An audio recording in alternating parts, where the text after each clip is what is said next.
तो चलिए इस विषय की गहराई में उतरते हैं। अपने शहर के मेयर के बारे में सोचिए या अपने गांव की पंचायत के बारे में। आखिर ये सब आया कहाँ से? शायद जवाब आपको थोड़ा हैरान कर दे। चलिए वक्त में थोड़ा पीछे चलते हैं और भारत में लोकल गवर्नमेंट की उन छिपी हुई कॉलोनियल रूट्स को खोलते हैं जिनके बारे में सच कहूँ तो कम ही बात होती है। हम सब इन नामों से वाकिफ हैं, है ना? मेयर, सरपंच, म्युनिसिपल कॉर्पोरेशन, ये सब हमारी रोजमर्रा की जिंदगी का एक हिस्सा हैं। लेकिन क्या हमने कभी रुककर सोचा है कि इनकी नींव, इनका फाउंडेशन कहाँ रखा गया था? इन सवालों के जवाब इन जानी पहचानी संस्थाओं पर एक बिल्कुल नया नजरिया पेश करते हैं और बताते हैं कि ये असल में आखिर बनी कैसे थीं।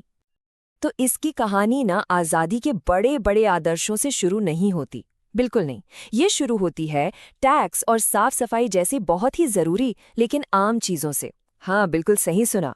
हमारे लोकल गवर्नमेंट की जो नींव है ना, वो प्रशासनिक और कह सकते हैं फाइनेंशियल मजबूरियों पर रखी गई थी, ना कि डेमोक्रेसी के बड़े बड़े सपनों पर। तो हमारी कहानी 17वीं सेंचुरी में शुरू होती है। उस वक्त ताकतवर ईस्ट इंडिया कंपनी को अपने तेजी से बढ़ते हुए शहरों में एक बड़ी समस्या का सामना करना पड़ रहा था, और इसी बिल्कुल प्रैक्टिकल समस्या के समाधान में भारत की पहली लोकल गवर्नमेंट का बीज बोया गया था। सब कुछ शुरू हुआ 1687 में मद्रास से, जो उस समय एक बड़ा ट्रेडिंग हब था। भारत का पहला म्युनिसिपल कॉर्पोरेशन वहीं स्थापित किया गया। ये आइडिया इतना कामयाब साबित हुआ कि 1726 तक इससे कलकत्ता और बॉम्बे जैसे दूसरे बड़े इकोनॉमिक सेंटर्स में भी लागू कर दिया गया। लेकिन असली सवाल तो ये है कि इस मद्रास कॉर्पोरेशन के पीछे आखिर छिपा हुआ लॉजिक क्या था? क्या ये सच में भारतीयों को पावर देने के लिए था, या फिर पर्दे के पीछे कोई और ही खेल चल रहा था? अब ये कंपनी का एक कमाल का मूव था। सोच के देखिए, उन्हें सड़कों के लिए, साफ सफाई के लिए पैसा तो चाहिए था, लेकिन वो अपनी जेब से एक पैसा खर्च नहीं करना चाहते थे। तो उन्होंने क्या किया? एक कॉर्पोरेशन बना दी जिसका काम था लोकल लोगों से टैक्स वसूलना। और अब सुनिए मास्टर स्ट्रोक, लोगों को टैक्स देने के लिए कैसे मनाएं? उन्हें मेयर के पद की इज्जत ऑफर कर दी। तो ये कोई पावर शेयरिंग नहीं था, ये तो बस बिल चुकाने का एक बहुत ही चालाक एक एडमिनिस्ट्रेटिव हैक था। चलिए अब कहानी में थोड़ा आगे बढ़ते हैं 19वीं सेंचुरी के मध्य तक। ईस्ट इंडिया कंपनी का राज खत्म हो चुका है और अब ब्रिटिश क्राउन सीधे शासन कर रहा है। अब समस्या सिर्फ कुछ शहरों के प्रबंधन की नहीं थी, बल्कि पूरे ब्रिटिश साम्राज्य को फाइनेंस करने की थी। दायरा अब बहुत बहुत बड़ा हो चुका था। कल्पना कीजिए कि ये जो सेंट्रल ट्रेजरी है वो एक ऐसा बैंक है जो एक विशाल साम्राज्य को चलाने की कोशिश कर रहा है। वो अपनी सीमा तक खिंच चुका था, उसमें दरारें दिखने लगी थी, कुछ तो बदलना ही था। और यहाँ एंट्री होती है लॉर्ड मेयो के 1870 के रेजोल्यूशन की। इसका मकसद था सेंट्रल बजट के बोझ को कम करना। पर कैसे? शिक्षा, सफाई, सड़क जैसी स्थानीय जरूरतों की जिम्मेदारी नीचे के स्तर पर देकर। यहाँ एक बात बिल्कुल साफ रखनी होगी, ये लोकतंत्र के बारे में नहीं था। ये सिर्फ बिल को, उस खर्चे को नीचे की तरफ धकेलने का एक तरीका था। तो इस पूरे प्रोसेस को एक नाम दिया गया, फाइनेंशियल डिसेंट्रलाइजेशन। इसको ना सिंपल भाषा में समझते हैं। ऐसे सोचिए कि अगर सेंटर गवर्नमेंट पेरेंट्स हैं, तो वो अपने बच्चों यानी लोकल गवर्नमेंट्स को कह रहे थे, देखो अब से अपने खिलौने और मिठाइयों का खर्चा खुद उठाओ। मतलब साफ है, ये सब बजटिंग का खेल था और कुछ नहीं। लेकिन फिर कहानी में एक ऐसा मोड़ आया जिसने सब कुछ बदल दिया। लॉर्ड रिपन के आने से जो पुराने नियमों से खेलने वाले नहीं थे, उन्होंने स्थानीय शासन के पूरे कॉन्सेप्ट को, उसकी पूरी सोच को एक नया अर्थ देने का फैसला किया। ये सेंटेंस सब कुछ बदल देता है। लॉर्ड रिपन ने 1882 में कहा कि लोकल सेल्फ गवर्नमेंट मुख्य रूप से राजनीतिक और लोकप्रिय शिक्षा के एक साधन के रूप में जरूरी है। सोच के देखिए, पहली बार एक ब्रिटिश वाइसरॉय ये कह रहा था कि लोकल गवर्नमेंट का मकसद सिर्फ एफिशिएंसी नहीं बल्कि एजुकेशन है, लोगों को खुद पर शासन करना सिखाना है। तो ये देखिए, दो वाइसरॉयज, दो बिल्कुल अलग दर्शन। एक के लिए ये बस एक बजट टूल था, दूसरे के लिए ये डेमोक्रेसी के लिए एक ट्रेनिंग ग्राउंड था। जमीन आसमान का फर्क है ना? इस स्लाइड पर ये साफ दिखता है। एक तरफ फाइनेंशियल एफिशिएंसी, दूसरी तरफ पॉलिटिकल एजुकेशन। और इसी वजह से रिपन के रेजोल्यूशन को Magna carta of local self government कहा जाता है। उन्होंने नॉन ऑफिशियल मेजॉरिटीज शुरू की, जिससे भारतीयों को ज्यादा प्रतिनिधित्व मिला। उनका title father of local self government सिर्फ एक ऐतिहासिक फुटनोट नहीं है, ये एक ऐसी सोच को मान्यता देता है जिसकी गूंज आज भी हमें सुनाई देती है। तो इस पूरी यात्रा से हम क्या सीखते हैं? जब 1947 में भारत आजाद हुआ तो उसे विरासत में आखिर मिला क्या? ये एक अधूरी कहानी थी, एक ऐसी विरासत जिसमें कुछ अच्छाई जरूर थी, लेकिन कई बुनियादी खामियां भी थीं जिनका सामना नए राष्ट्र को करना था। चलिए इस अद्भुत सफर को जल्दी से याद करते हैं।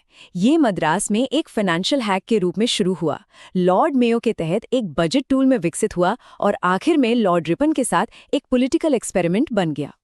लेकिन सारी प्रगति के बावजूद सच्चाई ये थी कि 1947 तक ये पूरा सिस्टम कमजोर था, आर्थिक रूप से कंगाल था और पूरी तरह से ब्यूरोक्रेसी के कंट्रोल में था। ये वो ढांचा था जो आज़ाद भारत को विरासत में मिला था। और यहीं पर आज़ाद भारत को अपनी पहली बड़ी वैचारिक चुनौती का सामना करना पड़ा। एक तरफ थे महात्मा गांधी, जिनका सपना ग्राम स्वराज का था, आत्मनिर्भर गांवों पर बना एक भारत। तो दूसरी तरफ थे डॉक्टर भीमराव अंबेडकर, जिनके मन में एक गहरा डर था। उनका तर्क ये था कि अगर गांव में पहले से मौजूद जातिवाद को खत्म किए बिना स्थानीय शक्ति दी गई तो ये सिर्फ वहां के डोमिनेंट कास्ट्स को, कमजोर वर्गों पर अत्याचार करने का एक और हथियार दे देगा। तो अंत में ये सवाल बच जाता है, एक ऐसी व्यवस्था जिसे अंग्रेजों ने अपनी जरूरतों के लिए, अपने फायदे के लिए डिजाइन किया था, क्या वो सच में एक भारतीय कल्पना की सेवा कर सकती थी? ये वो सवाल है जिसने दशकों तक भारतीय राजनीति को आकार दिया है और ये बहस आज भी जारी है। पिछले विश्लेषण में हमने बात की थी कि कैसे कॉलोनियल एरा में भारत के गांवों से उनकी अपनी सरकार चलाने की शक्ति छीन ली गई थी। तो चलिए आज उस कहानी को आगे बढ़ाते हैं। ये कहानी है आज़ाद भारत की, एक ऐसे भारत की जो अपने गांव को वो शक्ति वापस लौटाने के लिए एक नया खाका, एक नया ब्लूप्रिंट तैयार कर रहा था। और हाँ, ये कोई 1-2 दिन का काम नहीं था, बल्कि ये विचारों, बहसों और सुधारों की एक पूरी 30 साल लंबी यात्रा थी। तो देखिए, आज़ादी के बाद ग्रामीण भारत को बदलने के लिए 1952 में एक बहुत बड़ा, बहुत ही एम्बिशियस नेशनल प्रोग्राम शुरू हुआ। नाम था द कम्युनिटी डेवलपमेंट प्रोग्राम। ये आज़ाद भारत का पहला ग्रैंड प्लान था अपने गाँव के लिए। लेकिन यहाँ एक बहुत बड़ा सवाल खड़ा हो जाता है कि इतनी बड़ी सोच और इतने बड़े स्केल पर शुरू किया गया ये प्रोग्राम आखिर बुरी तरह से फेल क्यों हो गया? इसकी सबसे बड़ी वजह ना इसकी बनावट में ही छिपी थी। ये एक टॉप डाउन अप्रोच थी। मतलब ये कि योजनाएं दिल्ली में बैठे बड़े बड़े अधिकारियों ने बनाई और उन्हें सीधे गांव पर लागू कर दिया गया।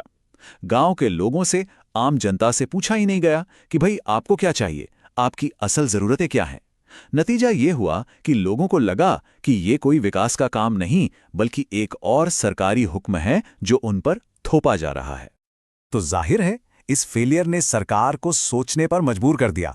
अगर ऊपर से नीचे वाला तरीका काम नहीं करता तो फिर सही तरीका क्या है?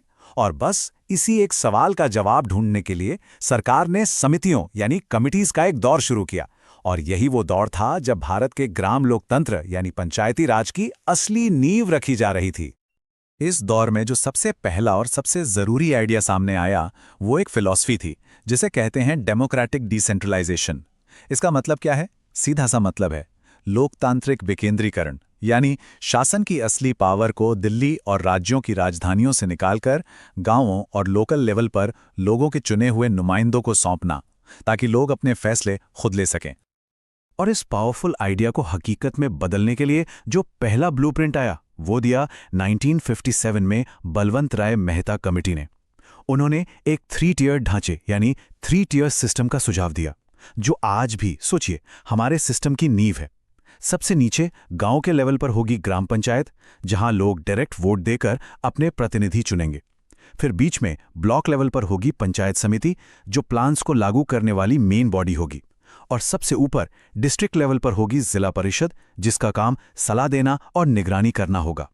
कमेटी की रिपोर्ट को हरी झंडी मिलते ही 2 अक्टूबर 1959 को यानी गांधी जयंती के दिन राजस्थान के नागौर जिले में प्रधानमंत्री जवाहरलाल नेहरू ने पंचायती राज का उद्घाटन किया। वो एक ऐतिहासिक पल था। राजस्थान देश का पहला राज्य बना जिसने इस सिस्टम को अपनाया, और उसके कुछ ही दिन बाद आंध्र प्रदेश ने भी इस प्रणाली को लागू कर दिया। लेकिन जैसा कि अक्सर होता है, कहानी यहीं खत्म नहीं हुई। शुरुआती जोश के बाद अगले लगभग 2 दशकों में ये सिस्टम धीरे धीरे कमजोर पड़ने लगा। कई राज्यों में चुनाव ही टाइम पर नहीं हो रहे थे, पंचायतों को कोई असली पावर नहीं दी गई थी, और इससे एक बहुत बड़ी बहस छिड़ गई कि क्या जो मूल ढांचा बनाया गया है उसी में कोई कमी है। क्या हमें सच में 3 स्तरों की जरूरत है या कुछ और सोचना होगा। और ये बहस थी 2 बड़े आइडियाज के बीच, और मजे की बात यह है कि दोनों के पीछे मेहता थे। एक तरफ थे बलवंत राय मेहता, जिन्होंने कहा था कि ब्लॉक लेवल विकास की सबसे अहम कड़ी है, लेकिन ठीक 20 साल बाद 1977 में आई अशोक मेहता कमेटी। उनका कहना था कि भाई अब देश बदल चुका है, विकास की योजनाएं ज्यादा कॉम्प्लेक्स हो गई हैं और उन्हें लागू करने के लिए जिला यानी डिस्ट्रिक्ट एक ज्यादा बेहतर यूनिट है। अशोक मेहता कमेटी के सुझाव ना सच में काफी क्रांतिकारी थे। उन्होंने कहा, इस 3 टियर सिस्टम को हटाकर 2 टियर सिस्टम लाओ, सारी की सारी एग्जीक्यूटिव पावर जिला परिषद को दे दो और गांव के ग्रुप के लिए एक मंडल पंचायत बनाओ। और सिर्फ इतना ही नहीं, उन्होंने ये भी कहा कि पंचायत चुनावों में पॉलिटिकल पार्टीज को खुलकर हिस्सा लेना चाहिए ताकि एक क्लियर अकाउंटेबिलिटी तय हो सके। लेकिन ये 2 टियर हों या 3 टियर, इस बहस में असली मुद्दा कहीं पीछे छूट रहा था। असल समस्या ढांचे की थी ही नहीं। असली समस्या ये थी कि इन पंचायतों के पास न तो कोई असली पावर थी और न ही कोई कानूनी सुरक्षा। राज्य सरकारें जब चाहती थीं इन्हें भंग कर देती थीं या सालों साल इनके चुनाव ही नहीं कराती थीं।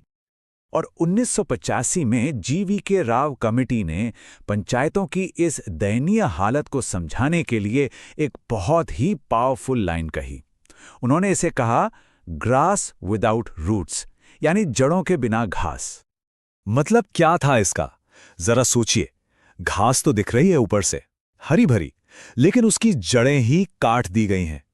ठीक यही हाल पंचायतों का था। वो कागज पर तो थी, लेकिन उनकी जड़ें यानी उनकी शक्ति और अधिकार नौकरशाही, ब्यूरोक्रेसी ने काट दी थी। सारे बड़े फैसले कलेक्टर और BDO ले रहे थे और लोगों के चुने हुए प्रतिनिधि बस नाम के लिए रह गए थे।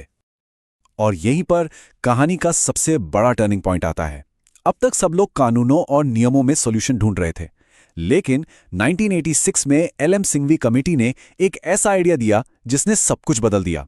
वो आइडिया था कॉन्स्टिट्यूशनल स्टेटस का, यानी संवैधानिक दर्जा देने का। इसका मतलब था कि पंचायतों को सिर्फ एक साधारण कानून का हिस्सा मत बनाओ, बल्कि उन्हें भारत के संविधान का हिस्सा बना दो, जिसे कोई भी सरकार आसानी से बदल न सके। तो ये एक गेम चेंजर क्यों था? सिंघवी कमेटी ने कहा कि सोचिए, अगर पंचायतों को संविधान में जगह मिल गई तो उन्हें एक संवैधानिक कवच मिल जाएगा। फिर कोई भी राज्य सरकार उन्हें अपनी मन मर्जी से भंग नहीं कर पाएगी। हर 5 साल में चुनाव कराना मजबूरी बन जाएगा, और सबसे जरूरी, उन्हें काम करने के लिए अलग से फाइनेंशियल रिसोर्सेज भी देने होंगे। तो अब तक देखिए, तस्वीर काफी साफ हो रही थी। हमारे पास अलग अलग कमेटियों से कई बेहतरीन आइडियाज आ चुके थे। 3 टियर का ढांचा, जिले की अहमियत और सबसे बढ़कर संवैधानिक सुरक्षा का कवच। अब बस वक्त था इन सभी हिस्सों को जोड़कर एक फाइनल प्रैक्टिकल ब्लूप्रिंट तैयार करने का। और इस फाइनल असेंबली का काम किया 1988 में थुंगन कमेटी ने। उन्होंने सिंघवी कमेटी की संवैधानिक दर्जे वाली बात पर मोहर लगाई, बलवंत राय मेहता की 3 स्तरीय प्रणाली को जरूरी बताया, और साथ में कुछ बहुत ही महत्वपूर्ण चीजें जोड़ी, जैसे कि सभी स्तरों पर 5 साल का फिक्स्ड कार्यकाल और आबादी के हिसाब से SCs, STs और महिलाओं के लिए सीटों का आरक्षण। तो अगर हम इस पूरी 30 साल की यात्रा को देखें ना, तो ये एक रिले रेस की तरह थी, है ना? बलवंत राय मेहता ने डेमोक्रेटिक डिसेंट्रलाइजेशन की मशाल के साथ दौड़ शुरू की। अशोक मेहता ने एक नया रास्ता सुझाया। GV राव ने बताया कि भाई दौड़ में रुकावट क्यों आ रही है। LM सिंघवी ने उसे एक सुरक्षा कवच दिया, और आखिर में थुंगन कमेटी ने इन सभी धाड़ों को जोड़कर एक फाइनल डिजाइन तैयार कर दिया। 30 सालों की लंबी मेहनत के बाद ब्लूप्रिंट तैयार था। लोकतंत्र की मशीन के सारे पुर्जे अपनी अपनी जगह पर थे, लेकिन एक आखिरी और सबसे बड़ा सवाल अभी भी बाकी था। इस कागजी योजना को जमीनी हकीकत में कैसे बदला जाए? लोकतंत्र की इस मशीन को हमेशा के लिए चालू करने वाला वो एक संवैधानिक स्विच कौन सा था? इसका जवाब हम जानेंगे अपने अगले विश्लेषण में, जब हम बात करेंगे 73वें संवैधानिक संशोधन अधिनियम की। लोकल गवर्नेंस पर हमारी सीरीज में एक बार फिर से स्वागत है। पिछले अंक में हमने देखा था कि एक्सपर्ट्स ने क्या क्या सिफारिशें दी थीं। तो अब चलिए ये समझते हैं कि कैसे उन सिफारिशों ने एक इतने पावरफुल कानून की शक्ल ली, जिसने भारत के शासन का पूरा चेहरा ही बदल कर रख दिया। देखिए, सिंघवी और गाडगिल कमेटियों की ये एक लाइन, बस ये एक लाइन ही पूरी कहानी बयां कर देती है। दशकों तक हुआ ये कि स्थानीय सरकारें सिर्फ नाम की थीं, बस कागजों पर। असली ताकत तो राज्य सरकारों के पास थी, और क्योंकि कोई संवैधानिक गारंटी यानी कॉन्स्टिट्यूशनल गारंटी थी ही नहीं, ये स्थानीय निकाय पूरी तरह से आप कह सकते हैं कि राज्य सरकारों के रहमो करम पर ही टिके हुए थे। तो ये जो बदलाव आया, ये असल में था क्या? देखिए, पहले संविधान का आर्टिकल 40 स्थानीय स्वशासन यानी लोकल सेल्फ गवर्नमेंट की बात तो करता था, पर वो बस एक सलाह की तरह था। इस संशोधन ने उसे एक सलाह से बदलकर एक पक्का ठोस नियम बना दिया, जिसे लागू करना अब जरूरी था। ये कुछ ऐसा था जैसे आपको ये करना चाहिए से आपको ये करना ही होगा का सफर। और फिर इस बड़ी समस्या का समाधान आया द 73rd अमेंडमेंट एक्ट 1992 के रूप में। यकीन मानिए, यह भारतीय राजनीति में एक वाटरशेड मोमेंट था। मतलब एक ऐसा मोड़ जिसने सब कुछ बदल दिया। इसने दशकों की जो अनिश्चितता थी उसे खत्म किया और सत्ता को सीधे जमीनी स्तर तक यानी हमारे आपके गांव तक पहुंचा दिया। तो ये कानून था क्या आखिर? इसे प्रधानमंत्री पीवी नरसिम्हा राव की सरकार के दौरान पास किया गया था, और इसकी सबसे बड़ी बात यह थी कि अब राज्यों के लिए पंचायती राज इंस्टीट्यूशंस, जिन्हें हम शॉर्ट में पीआरआईज भी कहते हैं, बनाना कोई चॉइस नहीं रह गया था। नहीं, अब ये एक संवैधानिक मजबूरी बन गया था, एक जरूरत। और मैं फिर कह रहा हूं, ये कोई छोटा मोटा बदलाव नहीं था। इसने तो भारत के गवर्नेंस के डीएनए को ही हमेशा के लिए बदल दिया। सोचिए, इसने सत्ता के बहाव की दिशा ही मोड़ दी। अब पावर सिर्फ दिल्ली और राज्यों की राजधानियों से नहीं, बल्कि सीधे गांव की गलियों तक बहने लगी। तो सवाल ये उठता है कि संविधान में आखिर ऐसा क्या जोड़ा गया? ये सिर्फ एक लाइन या एक छोटा सा नियम नहीं था। इस संशोधन ने तो संविधान में एक पूरा का पूरा नया चैप्टर, एक नया गवर्नेंस ब्लूप्रिंट ही जोड़ दिया। इस कानून ने संविधान में दो बहुत बड़े बदलाव किए। पहला, एक बिल्कुल नया हिस्सा पार्ट IX जोड़ा गया, जिसका नाम था द पंचायत्स। इसमें आर्टिकल 243 से लेकर आर्टिकल 243O तक पंचायतों के काम करने का पूरा ढांचा और सारे नियम बताए गए हैं। और दूसरा, संविधान में एक नई लिस्ट शेड्यूल 11 जोड़ी गई। तो ये शेड्यूल 11 इतना जरूरी क्यों है? वो इसलिए क्योंकि इसमें पूरे 29 विषय दिए गए हैं। ये वो सारे काम हैं जो पंचायतें करेंगी, जैसे पीने का पानी, खेतीबाड़ी, गांव में घर बनाना और भी बहुत कुछ। इसका मकसद सीधा था कि पंचायतें सिर्फ नाम की ना रह जाएं, उनके पास असल काम हो और उस काम को करने की असल पावर भी हो। चलिए जरा इसकी टाइमलाइन पर एक नजर डालते हैं। ये कानून संसद में 1992 में पास तो हो गया, लेकिन लागू हुआ 24 अप्रैल 1993 को। और यही वो वजह है कि हर साल 24 अप्रैल को हम सब नेशनल पंचायती राज डे मनाते हैं, इसी ऐतिहासिक दिन की याद में। अब सवाल है कि इस संशोधन का सबसे बड़ा असर क्या हुआ? देखिए, 1993 से पहले राज्य सरकारें जब मन करता था पंचायतों को भंग कर देती थी, और फिर 10-10 साल तक चुनाव ही नहीं होते थे, कोई कानूनी रास्ता नहीं था। लेकिन अब आर्टिकल 243E के तहत ये कंपलसरी हो गया कि अगर कोई पंचायत भंग होती है तो 6 महीने के अंदर अंदर चुनाव कराने ही होंगे। ये मनमानी के राज से कानून के राज की तरफ एक बहुत बड़ा कदम था। तो चलिए, अब तक जो भी हमने समझा है उसे फटाफट एक बार रिकैप कर लेते हैं। कानून का नाम 73rd कॉन्स्टिट्यूशनल अमेंडमेंट एक्ट 1992। प्रधानमंत्री थे पीवी नरसिम्हा राव। संविधान में क्या जुड़ा? पार्ट 9 और शेड्यूल 11, जिसमें 29 विषय हैं। और ये लागू कब हुआ? 24 अप्रैल 1993। ये सारे जरूरी फैक्ट्स एक ही जगह पर। तो इसके साथ ही हमने कहानी के इस हिस्से को समझ लिया है। हमने ये जान लिया है कि ये संशोधन क्या था और इसे क्यों लाया गया। मतलब कानूनी ढांचा अब तैयार है और मंच लोकतंत्र के अगले स्तर के लिए पूरी तरह सज चुका है। लेकिन रुकिए, कहानी अभी खत्म नहीं हुई है। असली और दिलचस्प सवाल तो अब शुरू होते हैं। पार्ट 9 के अंदर जो आर्टिकल्स हैं, उनमें आखिर लिखा क्या है? एक गांव की सरकार बनती कैसे है? कौन कौन वोट दे सकता है? इन सभी सवालों के जवाब जानने के लिए हमारी अगली कड़ी देखना बिल्कुल मत भूलिएगा। नमस्कार। पिछले विश्लेषण में हमने बहुत फ्रिक्शनल की यानी 73rd अमेंडमेंट को तो ढूंढ लिया था। आज हम ये देखने वाले हैं कि आखिर ये चाबी भारत के गांवों में डेमोक्रेसी के स्ट्रक्चरल स्केलेटन यानी कि पूरे ढांचे को खोलती कैसे है। देखिए, ये अमेंडमेंट सिर्फ कोई कानून या नियम नहीं है, ये तो एक पूरा ब्लूप्रिंट है, एक नक्शा है। पावर को ग्रास रूट्स लेवल से, मतलब बिल्कुल जमीनी स्तर से सीधे लोगों के हाथों से बनाने का। तो ठीक है, चलिए इसमें और गहराई से उतरते हैं। अब देखिए, इससे पहले कि कोई नेता चुना जाए, कॉन्स्टिट्यूशन सबसे पहले पावर के असली सोर्स को, उसकी बुनियाद को डिफाइन करता है, और वो बुनियाद है ग्राम सभा। चलिए समझते हैं कि असल में ये है क्या।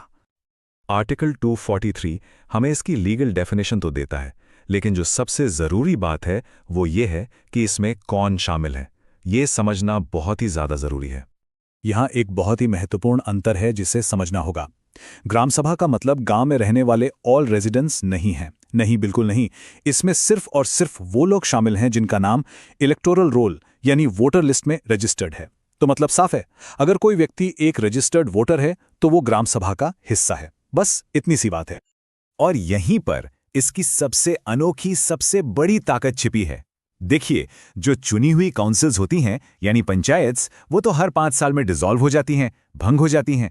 लेकिन ग्राम सभा यानी वोटर्स की जो बॉडी है वो परमानेंट है, ये कभी भंग नहीं होती। थुंगन कमेटी ने इसके सार को बिल्कुल सही शब्दों में पकड़ा था। उन्होंने इसे डायरेक्ट डेमोक्रेसी का प्रतीक कहा था। अब इसका मतलब क्या हुआ? देखिए, रिप्रेजेंटेटिव डेमोक्रेसी में तो हम अपनी बात कहने के लिए नुमाइंदे चुनते हैं, है ना? लेकिन यहाँ ग्राम सभा में लोग सीधे अपने लिए बोल सकते हैं, अपने फैसले खुद ले सकते हैं। अच्छा, इसे याद रखने का एक बहुत सिंपल तरीका है। आर्टिकल 243A में जो ए है उसे आप असेंबली से जोड़ सकते हैं, यानी सभी वोटर्स की सभा। चलिए अब आगे बढ़ते हैं। अब जब वोटर्स की नींव मजबूती से रख दी गई है तो आर्टिकल 243B इसके ऊपर एडमिनिस्ट्रेटिव बिल्डिंग यानी कि पूरा प्रशासनिक ढांचा बनाना शुरू करता है। इसे हम द पंचायत पिरामिड भी कह सकते हैं। हमारा कॉन्स्टिट्यूशन एक 3 टियर स्ट्रक्चर को जरूरी बताता है। सबसे निचले स्तर पर विलेज लेवल पर है ग्राम पंचायत, इसके ऊपर इंटरमीडिएट या ब्लॉक लेवल पर आती है पंचायत समिति, और सबसे ऊपर डिस्ट्रिक्ट लेवल पर है जिला परिषद। तो ये शासन का एक साफ साफ पिरामिड बन जाता है। अब एक और दिलचस्प बात है, कानून ने छोटे राज्यों के लिए इस 3 टियर रूल में एक प्रैक्टिकल एक्सेप्शन भी रखा है। इसे 20 लाख एक्सेप्शन कहते हैं। इस एक्सेप्शन को समझने की चाबी ये संख्या है 20 लाख यानी 2 मिलियन। तो आखिर इसका मतलब क्या है? इसका मतलब यह है कि जिन राज्यों की पॉपुलेशन 20 लाख से ज़्यादा नहीं है, जैसे गोवा या सिक्किम, उनके लिए एक इंटरमीडिएट लेवल यानी बीच का स्तर बनाना ज़रूरी नहीं है। ऐसा इसलिए ताकि छोटे राज्यों में फालतू की ब्यूरोक्रेसी ना बढ़े और रिसोर्सेज भी बचें। तो वो सिर्फ 2 स्तरों पर काम कर सकते हैं, विलेज और डिस्ट्रिक्ट। तो चलिए अब इन सभी हिस्सों को एक साथ रखकर पंचायती राज सिस्टम के फाइनल ब्लूप्रिंट पर एक नज़र डालते हैं। ये टेबल पूरे स्ट्रक्चर का एक बिल्कुल साफ सारांश है। देखिए, फाउंडेशन यानी बुनियाद है ग्राम सभा, जिसमें सभी रजिस्टर्ड वोटर्स आते हैं। उसके ऊपर टियर 1 है ग्राम पंचायत, जो विलेज लेवल पे काम करती है। फिर आता है टियर 2 यानी पंचायत समिति, जो ब्लॉक लेवल पर है। और हाँ, ये 20 लाख से कम पॉपुलेशन वाले राज्यों के लिए ऑप्शनल है। और सबसे टॉप पर है टियर 3 जिला परिषद, जो पूरे डिस्ट्रिक्ट लेवल पे काम करती है। और हाँ, इस स्ट्रक्चर से जुड़े आर्टिकल को याद रखने की एक और ट्रिक है। आर्टिकल 243B में जो बी है उसे आप बिल्ड से याद रख सकते हैं, या हिंदी में कहें तो बनाना, क्योंकि ये आर्टिकल पूरे ढांचे को बनाने की, बिल्ड करने की बात करता है।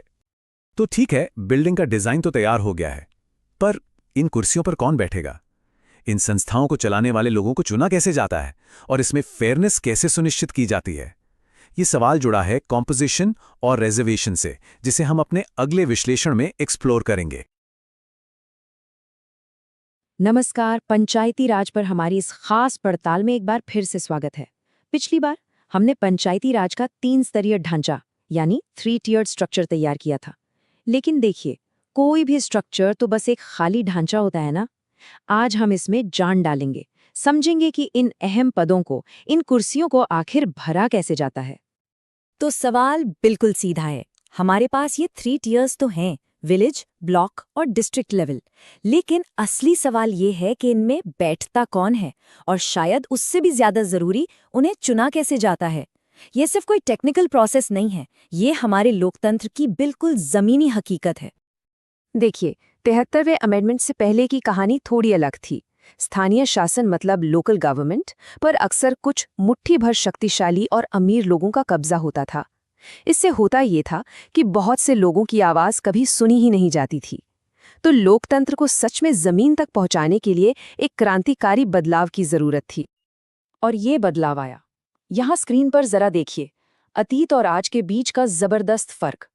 एक तरफ है पुराना सिस्टम जहां ताकत कुछ ही हाथों में थी, और दूसरी तरफ है 73वें अमेंडमेंट से आया तूफान, जिसने दो बेहद शक्तिशाली औजारों से इस मोनोपोली को तोड़ दिया।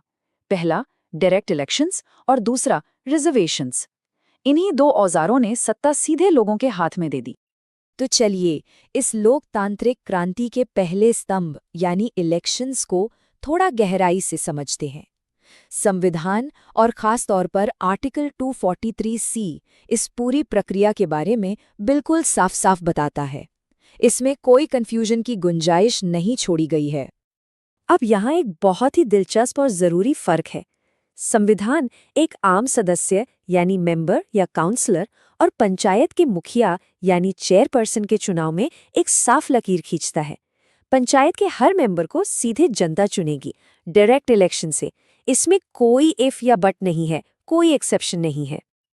लेकिन चेयरपर्सन्स के लिए मामला थोड़ा अलग है। गांव के सरपंच का चुनाव डायरेक्ट होगा या इनडायरेक्ट, ये तय करने का अधिकार राज्य की विधानसभा मतलब स्टेट लेजिस्लेचर को दिया गया है। पर ब्लॉक या डिस्ट्रिक्ट लेवल के जो चेयरपर्सन्स होते हैं, उन्हें चुने हुए मेंबर्स ही अपने में से चुनते हैं, इनडायरेक्टली। इसकी एक प्रैक्टिकल वजह है। वो इलाका इतना बड़ा होता है कि डायरेक्ट इलेक्शन कराना मुश्किल होता है। तो याद रखने के लिए एक सिंपल सा फंडा है, आर्टिकल 243C। सी से कॉम्पोजिशन। ये आर्टिकल पंचायत की संरचना, उसके कॉम्पोजिशन के बारे में है। कौन होगा और कैसे चुना जाएगा, सब कुछ इसमें है। अब चलते हैं दूसरे स्तंभ पर, और सच कहूं तो ये शायद सबसे ज्यादा परिवर्तनकारी है। ये सिर्फ चुनाव कराने के बारे में नहीं है, बल्कि ये पक्का करने के बारे में है कि हर एक आवाज को सुना जाए, खास तौर पर उन आवाजों को जिन्हें सदियों से दबाया गया है। ये एक लाइन आर्टिकल 243D का पूरा मकसद समझा देती है। सोच ये थी कि हमारे विलेज रिपब्लिक्स कहीं कास्ट रिपब्लिक्स न बन जाएं। मतलब ऐसा ना हो कि सत्ता ऐतिहासिक रूप से बस कुछ खास समूहों के हाथ में ही सिमटकर रह जाए। तो इसका तरीका क्या निकाला गया? नियम बहुत सरल और शक्तिशाली है। प्रतिनिधित्व आबादी के सीधे अनुपात में होगा, मतलब जितनी आबादी उतनी हिस्सेदारी। तो मान लीजिए किसी इलाके में 40% आबादी शेड्यूल्ड कास्ट यानी SC की है, तो उस पंचायत की ठीक 40% सीटें SC समुदाय के उम्मीदवारों के लिए आरक्षित यानी रिजर्व्ड होंगी। ये सिर्फ एक कोटा सिस्टम नहीं है, बल्कि ये एक संवैधानिक गारंटी है कि सत्ता का ढांचा समाज की असल तस्वीर को दिखाएगा। और इतना ही नहीं, संविधान जेंडर रिप्रेजेंटेशन के लिए भी एक बहुत बड़ा कदम उठाता है। यह अनिवार्य है, मतलब मैंडेटरी है कि कुल सीटों में से कम 1/3 1/3 सीटें महिलाओं के लिए आरक्षित होंगी। ये एक ऐतिहासिक कदम है।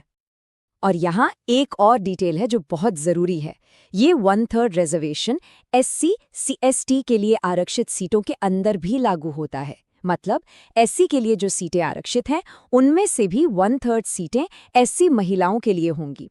ये कोटा विद इन अ कोटा ये सुनिश्चित करता है कि हाशिए पर पड़े समुदायों की महिलाओं को भी प्रतिनिधित्व मिले और उन्हें डबल डिसएडवांटेज का सामना ना करना पड़े। तो आर्टिकल 243D सिर्फ एक नियम नहीं है, ये एक समावेशी, एक इंक्लूसिव लोकल गवर्नमेंट के लिए संवैधानिक गारंटी है। और याद रखने के लिए D से आप दलित या डिप्राइव्ड कम्युनिटीज को याद रख सकते हैं, जिनके रिप्रेजेंटेशन की ये बात करता है। अच्छा, अब चुनाव होंगे, नियम भी बन गए, लेकिन ये चुनाव निष्पक्ष हो, फेयर हो, ये कौन देखेगा? किसी भी खेल के लिए एक निष्पक्ष अंपायर की जरूरत होती है, एक ऐसा अंपायर जो किसी भी टीम का हिस्सा ना हो। यहीं पर आता है आर्टिकल 243K, जो स्टेट इलेक्शन कमीशन की स्थापना करता है। ये स्टेट इलेक्शन कमीशन यानी SEC भारत के इलेक्शन कमीशन और राज्य सरकार दोनों से बिल्कुल अलग और स्वतंत्र है, और इसकी ये आज़ादी बहुत ज़रूरी है, क्रिटिकल है। यही आज़ादी ये पक्का करती है कि स्थानीय चुनाव किसी भी राजनीतिक दबाव से मुक्त हों और पूरी प्रक्रिया की ईमानदारी बनी रहे। और इनकी आज़ादी का सबसे बड़ा सबूत जानते हैं क्या है? इनको पद से हटाने का तरीका। स्टेट इलेक्शन कमिश्नर को हटाने की प्रक्रिया ठीक वैसी ही है जैसी किसी हाईकोर्ट के जज को हटाने की होती है, यानी बहुत मुश्किल। ये उन्हें बिना किसी डर या पक्षपात के काम करने की हिम्मत देता है। तो आर्टिकल 243 के, इसे याद रखने का तरीका? के से किसके इलेक्शंस? पंचायतों के। और कौन कराएगा? एक इंडिपेंडेंट अंपायर। ये आर्टिकल सुनिश्चित करता है कि खेल के नियम सबके लिए बराबर हों। चलिए अब इन सभी हिस्सों को एक साथ जोड़ते हैं। हमने कॉम्पोजिशन समझा, रिप्रेजेंटेशन समझा और निष्पक्ष चुनावों का मैकेनिज्म भी देख लिया। अब इस पूरी लोकतांत्रिक मशीन के ब्लूप्रिंट पर एक फाइनल नजर डालते हैं। ये रहा पूरा ढांचा एक ही जगह पर। मेंबर्स कैसे चुने जाएंगे, चेयरपर्सन्स कैसे चुने जाएंगे, रिजर्वेशंस का क्या नियम है और इलेक्शंस कौन कराएगा। आर्टिकल 243C, 243D और 243K ये तीनों मिलकर ये पक्का करते हैं कि हमारी पंचायतें सच में लोकतांत्रिक, समावेशी और निष्पक्ष हों।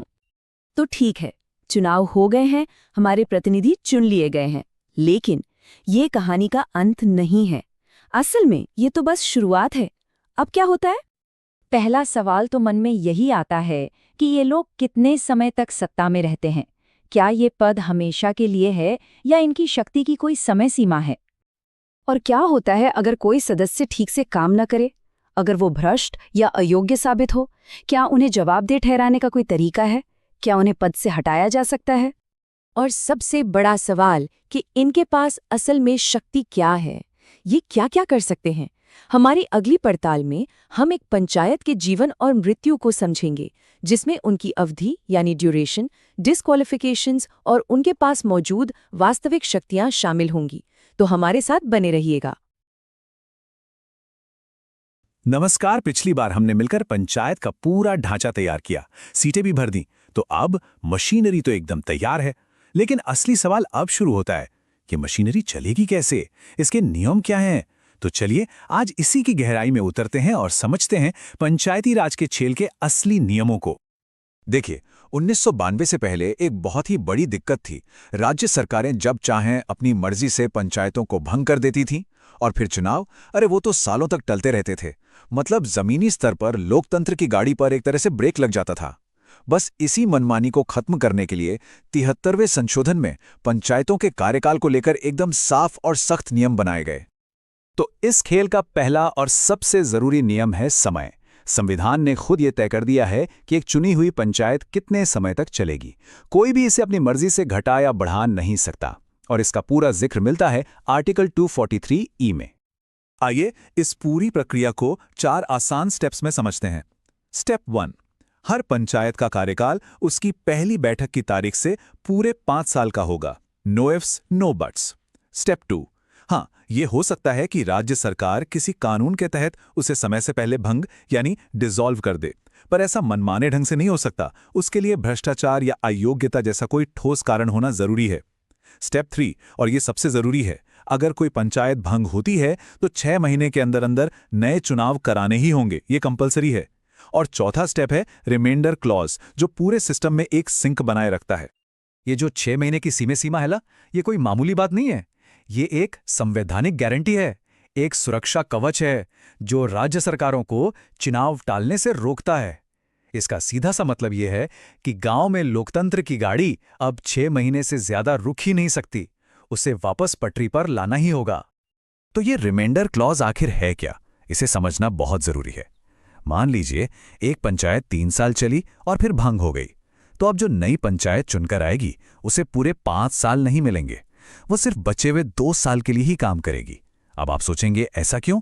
इसके पीछे एक बहुत सॉलिड लॉजिक है, ताकि पूरे राज्य में सभी पंचायतों के चुनाव का साइकिल एक साथ बना रहे और व्यवस्था में कोई गड़बड़ी ना आए। और हाँ, इसे याद रखने की एक बड़ी मजेदार ट्रिक है।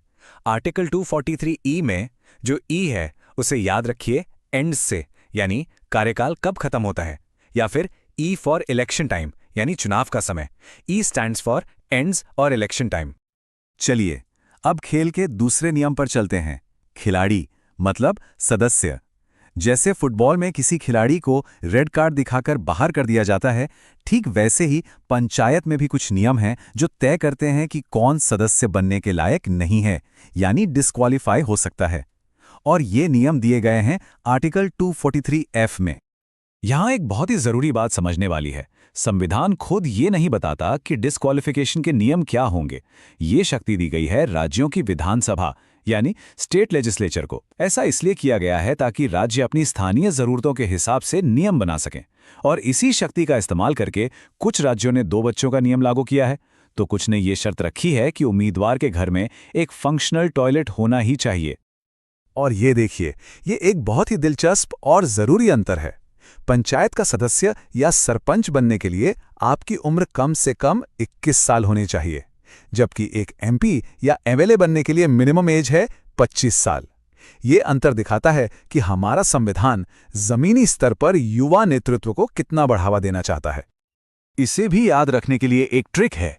आर्टिकल 243F में F का मतलब है फेल, मतलब जो इन शर्तों को पूरा नहीं कर पाता वो चुनाव लड़ने में फेल हो जाता है, यानी डिस्क्वालीफाई हो जाता है। सो F फॉर फेल। और अब आते हैं सबसे जरूरी नियम पर। आखिर इस पूरे खेल का मकसद क्या है? एक पंचायत के पास असल में क्या शक्तियां हैं, क्या जिम्मेदारियां हैं, ये हमें बताता है आर्टिकल 243G। और सच कहूं तो यही पंचायती राज का असली इंजन है, वो वजह जिसके लिए ये पूरी व्यवस्था खड़ी की गई। संविधान में लिखी बस ये एक line, to enable them to function as institutions of self government, यानी उन्हें स्वशासन की संस्थाओं के रूप में काम करने लायक बनाना, यही पंचायती राज का सबसे बड़ा लक्ष्य है। इसका मतलब सिर्फ स्कीमें लागू करना नहीं है, बल्कि पंचायतों को असली पावर देना है ताकि वो अपने गांव का शासन खुद चला सकें। और ये लक्ष्य हासिल कैसे होगा? इसके लिए 2 मुख्य काम हैं। पहला, पंचायतें अपने इलाके के लिए आर्थिक विकास और सामाजिक न्याय की योजनाएं खुद बनाएंगी, और दूसरा, केंद्र और राज्य सरकार की योजनाओं को जमीन पर लागू करेंगी। इसमें संविधान की 11वीं अनुसूची में दिए गए 29 विषय शामिल हैं, जैसे खेती, सड़कें, पीने का पानी और भी बहुत कुछ। लेकिन यहीं पर इस पूरे सिस्टम की सबसे बड़ी चुनौती, एक क्रिटिकल लूप होल छिपा है। संविधान कहता है कि राज्य सरकार पंचायतों को शक्तियां में एंडाओ यानी दे सकती है। संविधान ये नहीं कहता कि शैल एंडाओ यानी देना ही होगा। ये एक शब्द में और शैल का अंतर जमीन पर सेल्फ गवर्नमेंट के पूरे आइडिया को बदल देता है। ये शक्तियों के ट्रांसफर को जरूरी नहीं बल्कि राज्य सरकार की इच्छा पर निर्भर बना देता है। और इस आखिरी नियम को याद रखने के लिए आर्टिकल 243G में G का मतलब है गेनिंग पावर यानी शक्ति हासिल करना, या फिर गवर्नेंस यानी शासन। G for governance. तो हमने अभी तक 3 बड़े और जरूरी नियमों को समझा। चलिए एक नज़र में इन सबको फटाफट दोहरा लेते हैं ताकि ये सारे की पॉइंट्स दिमाग में एकदम पक्के हो जाएं। ये टेबल सब कुछ बिल्कुल साफ कर देती है। आर्टिकल 243E हमें बताता है ड्यूरेशन के बारे में, 5 साल का पक्का कार्यकाल और 6 महीने में चुनाव की गारंटी। यही आर्टिकल रिमाइंडर क्लॉज के बारे में भी बताता है। आर्टिकल 243F एज लिमिट तय करता है चुनाव लड़ने के लिए कम से कम 21 साल, और आर्टिकल 243G पावर्स की बात करता है 11th शेड्यूल के 29 विषयों पर काम करने की शक्ति। अच्छा, सरकार के पास शक्ति तो है, पर पैसे के बिना शक्ति किस काम की? अब सबसे बड़ा सवाल ये उठता है कि एक पंचायत अपने गांव में स्ट्रीट लाइट लगवाने, कुएं खुदवाने या स्कूल की मरम्मत करवाने के लिए पैसा कहां से लाएगी? क्या हर काम के लिए उन्हें राज्य सरकार के आगे हाथ फैलाना पड़ता है, या उनके पास खुद के पैसे जुटाने का भी कोई जरिया है? और यही सवाल हमें हमारी अगली कड़ी की तरफ ले जाता है। अगली बार हम बात करेंगे गांव के बटुए की। जी हां, हम समझेंगे पंचायती राज सिस्टम की फाइनेंशियल पावर्स क्या हैं और उनके सामने क्या चुनौतियां हैं। तो हमारे साथ जरूर जुड़िएगा। तो पिछले विश्लेषण में हमने आर्टिकल 243G के तहत पंचायत की शक्तियां यानी पावर्स ऑफ द पंचायत पर काफी गहराई से बात की थी। हमने ये समझा कि पंचायतों को लोकल लेवल पर योजनाएं बनाने और उन्हें लागू करने की पावर दी गई है। लेकिन यहीं पर एक बहुत ही बुनियादी और जरूरी सवाल खड़ा होता है, भाई इन सब शक्तियों को इस्तेमाल करने के लिए, इन कामों को करने के लिए पैसा यानी फंडिंग वो कहां से आएगी? तो आज हम इसी सवाल का जवाब ढूंढेंगे। शासन में पैसे के बिना शक्ति सिर्फ एक सलाह बनकर रह जाती है। ये बात ना बहुत ही गहरी है। सोचिए, अगर किसी पंचायत को सच में एक सेल्फ गवर्नमेंट यानी एक स्वशासन वाली संस्था बनना है तो उसे फाइनेंशियली इंडिपेंडेंट यानी वित्तीय रूप से आज़ाद होना ही पड़ेगा। वो हर छोटे मोटे काम के लिए राज्य की राजधानी से आने वाले चेक का इंतजार नहीं कर सकती है ना। और यहीं पर हमारे लोकल बॉडीज की सबसे बड़ी समस्या सामने आती है, जिसे कहते हैं फाइनेंशियल स्टारवेशन, या कह लीजिए वित्तीय भुखमरी। जब तक पंचायतों के पास अपना एक मजबूत फाइनेंशियल सिस्टम नहीं होता, वो असरदार तरीके से काम कर ही नहीं सकती और पूरी तरह से राज्य सरकार पर निर्भर होकर रह जाती हैं। तो हमारे संविधान ने इस बहुत बड़ी प्रॉब्लम का क्या सॉल्यूशन दिया? ठीक है, तो चलिए अब इस सिस्टम को समझना शुरू करते हैं। पहला समाधान है पंचायत का अपना बटुआ, उसका अपना वॉलेट। और ये पावर मिलती है संविधान के आर्टिकल 243H से, जो पंचायतों को टैक्स लगाने यानी पावर टू इम्पोज टैक्सेस का अधिकार देता है। असल में यही वो अनुच्छेद है जो पंचायत को वित्तीय तौर पर अपने पैरों पर खड़ा करने की पहली कोशिश करता है। तो ये जो आर्टिकल 243H है, ये पंचायतों के लिए फंडिंग के दो मेन रास्ते बनाता है। पहला, पंचायतें अपने लेवल पर टैक्सेस, ड्यूटीज, टोल्स और फीस लगा सकती हैं और उन्हें वसूल भी सकती हैं। जैसे मान लीजिए हाउस टैक्स हो गया, या बाजारों पर लगने वाला टैक्स, या पानी का टैक्स। और दूसरा रास्ता, क्योंकि गांव में सिर्फ टैक्स से होने वाली कमाई अक्सर काफी नहीं होती, इसलिए यह भी जरूरी किया गया है कि राज्य सरकार अपने consolidated fund of the state से पंचायतों को ग्रांट्स एंड एड यानी सहायता अनुदान दे। सुनने में तो ये सब बहुत अच्छा लग रहा है ना, कि पंचायतों के पास टैक्सेशन पावर भी है और राज्य से मदद भी मिलेगी। लेकिन क्या ये पावर वाकई में गारंटीड है? मतलब क्या पंचायतें अपनी मर्जी से कोई भी टैक्स लगा सकती हैं? बस यहीं पर कहानी में एक छोटा सा ट्विस्ट है। तो देखिए, सबसे जरूरी बात है संविधान में इस्तेमाल हुए शब्द। आर्टिकल 243H कहता है कि स्टेट लेजिस्लेचर यानी राज्य का विधानमंडल पंचायतों को टैक्स लगाने के लिए ऑथोराइज कर सकता है। अब यहाँ कैन ऑथराइज शब्द पे ध्यान देना बहुत जरूरी है। संविधान पंचायतों को किसी खास टैक्स की गारंटी नहीं देता। ये पूरी तरह से स्टेट लेजिस्लेचर के विवेक पर, उसकी मर्जी पर छोड़ देता है। और यही वो कॉन्स्टिट्यूशनल लूप होल है जिसकी वजह से आज भी कई पंचायतें आर्थिक रूप से काफी कमजोर हैं, क्योंकि राज्य सरकारें अक्सर अपने रेवेन्यू सोर्सेज को बांटने में हिचकिचाती हैं। अच्छा, अब इस अनुच्छेद को आसानी से याद रखने के लिए एक बहुत सिंपल सी ट्रिक है। आर्टिकल 243H में H को हाउस टैक्स से जोड़कर देखिए। हाउस टैक्स सबसे आम लोकल टैक्सेस में से एक है जिसे पंचायतें लगा सकती हैं। तो बस याद रखिए H फॉर हाउस टैक्स। चलिए अब आगे बढ़ते हैं। हमने पंचायतों को एक वॉलेट तो दे दिया, पर एक और प्रॉब्लम है।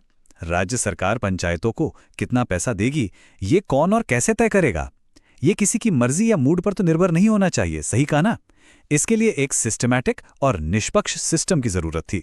और यहीं पर आता है हमारा दूसरा समाधान, एक रेफरी या कह लीजिए एक अंपायर।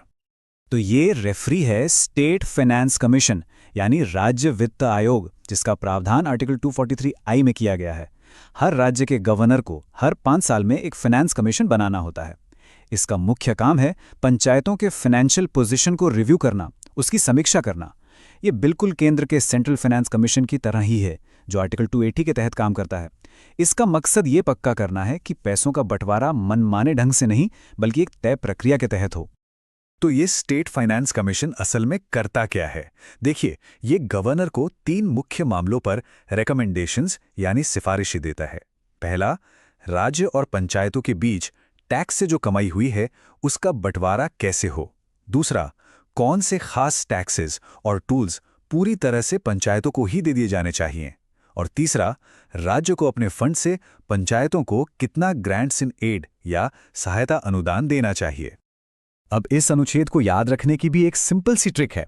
आर्टिकल 243I में आय को इनकम यानी आय से जुड़ा जा सकता है, क्योंकि ये कमीशन आय और फाइनेंस से ही तो जुड़ा है। तो बस याद रखिए आई फॉर इनकम। तो अब तक हमारे पास एक वॉलेट है जो है आर्टिकल 243H और एक रेफरी भी है आर्टिकल 243I। पंचायत के पास पैसा भी आ रहा है और इसके बंटवारे का एक सिस्टम भी है। लेकिन जब पावर और पैसा एक साथ आते हैं तो भ्रष्टाचार यानी करप्शन का खतरा भी बढ़ जाता है। तो ये कैसे पक्का किया जाए कि जो पैसा दिया जा रहा है वो सही तरीके से खर्च हो? इसके लिए हमें एक वॉचडॉग यानी एक प्रहरी, एक निगहबान की जरूरत है। और ये प्रहरी हैं आर्टिकल 243J। ये अनुच्छेद कहता है कि स्टेट लेजिस्लेचर को पंचायतों के अकाउंट्स के मेंटेनेंस और उनके ऑडिट के लिए कानून बनाने होंगे। मतलब बात सिर्फ पैसा देने की नहीं है, बल्कि उस पैसे का पूरा हिसाब किताब रखने की भी जिम्मेदारी है। इसका मकसद बिल्कुल साफ है, ग्रास रूट लेवल पर यानी जमीनी स्तर पर वित्तीय जवाबदेही, पारदर्शिता और जनता के पैसे के जिम्मेदार मैनेजमेंट को पक्का करना।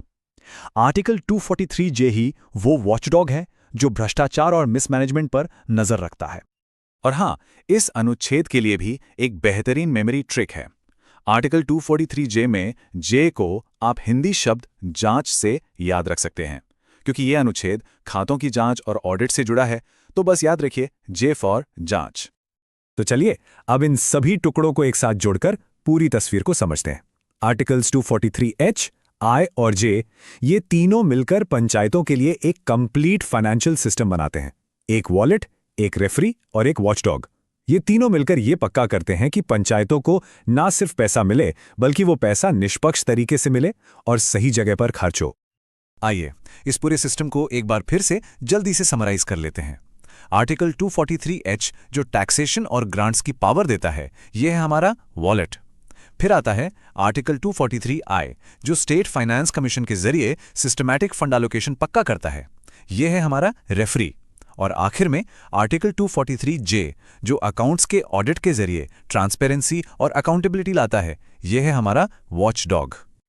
तो देखिए, अब तक हमने चुने हुए सदस्यों, तय शक्तियों और एक बजट के साथ एक पूरी तरह से फंक्शनल पंचायत सिस्टम बना लिया है। लेकिन भारत एक बहुत ही विविध, बहुत ही डाइवर्स देश है। यहाँ की भौगोलिक और सामाजिक बनावट हर जगह एक जैसी नहीं है। तो अब सवाल ये उठता है कि क्या ये वही सिस्टम जो हमने अभी अभी समझा, नागालैंड की आदिवासी पहाड़ियों या लक्षद्वीप के द्वीपों पर भी हूबहू एग्जैक्टली वैसे ही लागू होता है? क्या इस पंचायती राज सिस्टम के कुछ एक्सेप्शंस भी हैं? इन सभी सवालों के जवाब हम अपने अगले विश्लेषण में जानेंगे। तो पिछले एक्सप्लेनर में हमने पंचायती राज के पूरे ढांचे को समझा था, जो हमारे लोकतंत्र की बिल्कुल ग्रास रूट्स लेवल की बुनियाद है। लेकिन भारत इतना विविध है, तो एक ही कानून देश के हर गांव, हर समुदाय पर भला कैसे लागू हो सकता है? इसी सवाल का जवाब संविधान के कुछ सेफ्टी वाल्व्स में छिपा है। तो चलिए आज इन्हीं जरूरी एक्सेप्शंस को समझते हैं जो इस पूरे सिस्टम को इतना फ्लेक्सिबल और इंक्लूसिव बनाते हैं। ये जो बात लिखी है ना कि बिहार के मैदानों के लिए बनाया गया एक सिस्टम नागालैंड के नाजुक आदिवासी ताने बाने को नष्ट कर सकता है, यही वो कोर आइडिया है जिसके कारण हमारे संविधान निर्माताओं ने पंचायती राज में कुछ सेफ्टी वाल्व्स लगाए। क्योंकि देखिए, भारत की असली ताकत इसकी डाइवर्सिटी में है और यहाँ वन साइज फिट्स ऑल वाला अप्रोच कभी काम नहीं कर सकता। तो सबसे पहला सवाल मन में ये आता है कि उन क्षेत्रों का क्या जो सीधे केंद्र सरकार के अंडर हैं, मतलब हमारी यूनियन टेरिटरीज। क्या राज्यों की तरह पंचायत व्यवस्था वहां भी सेम टू सेम लागू होती है या उनके लिए कोई खास इंतजाम है? यहीं पर हमारा पहला सेफ्टी वाल्व यानी आर्टिकल 243L सामने आता है। आर्टिकल 243L ये दिखाता है कि हमारा संविधान कितना प्रैक्टिकल और फ्लेक्सिबल है।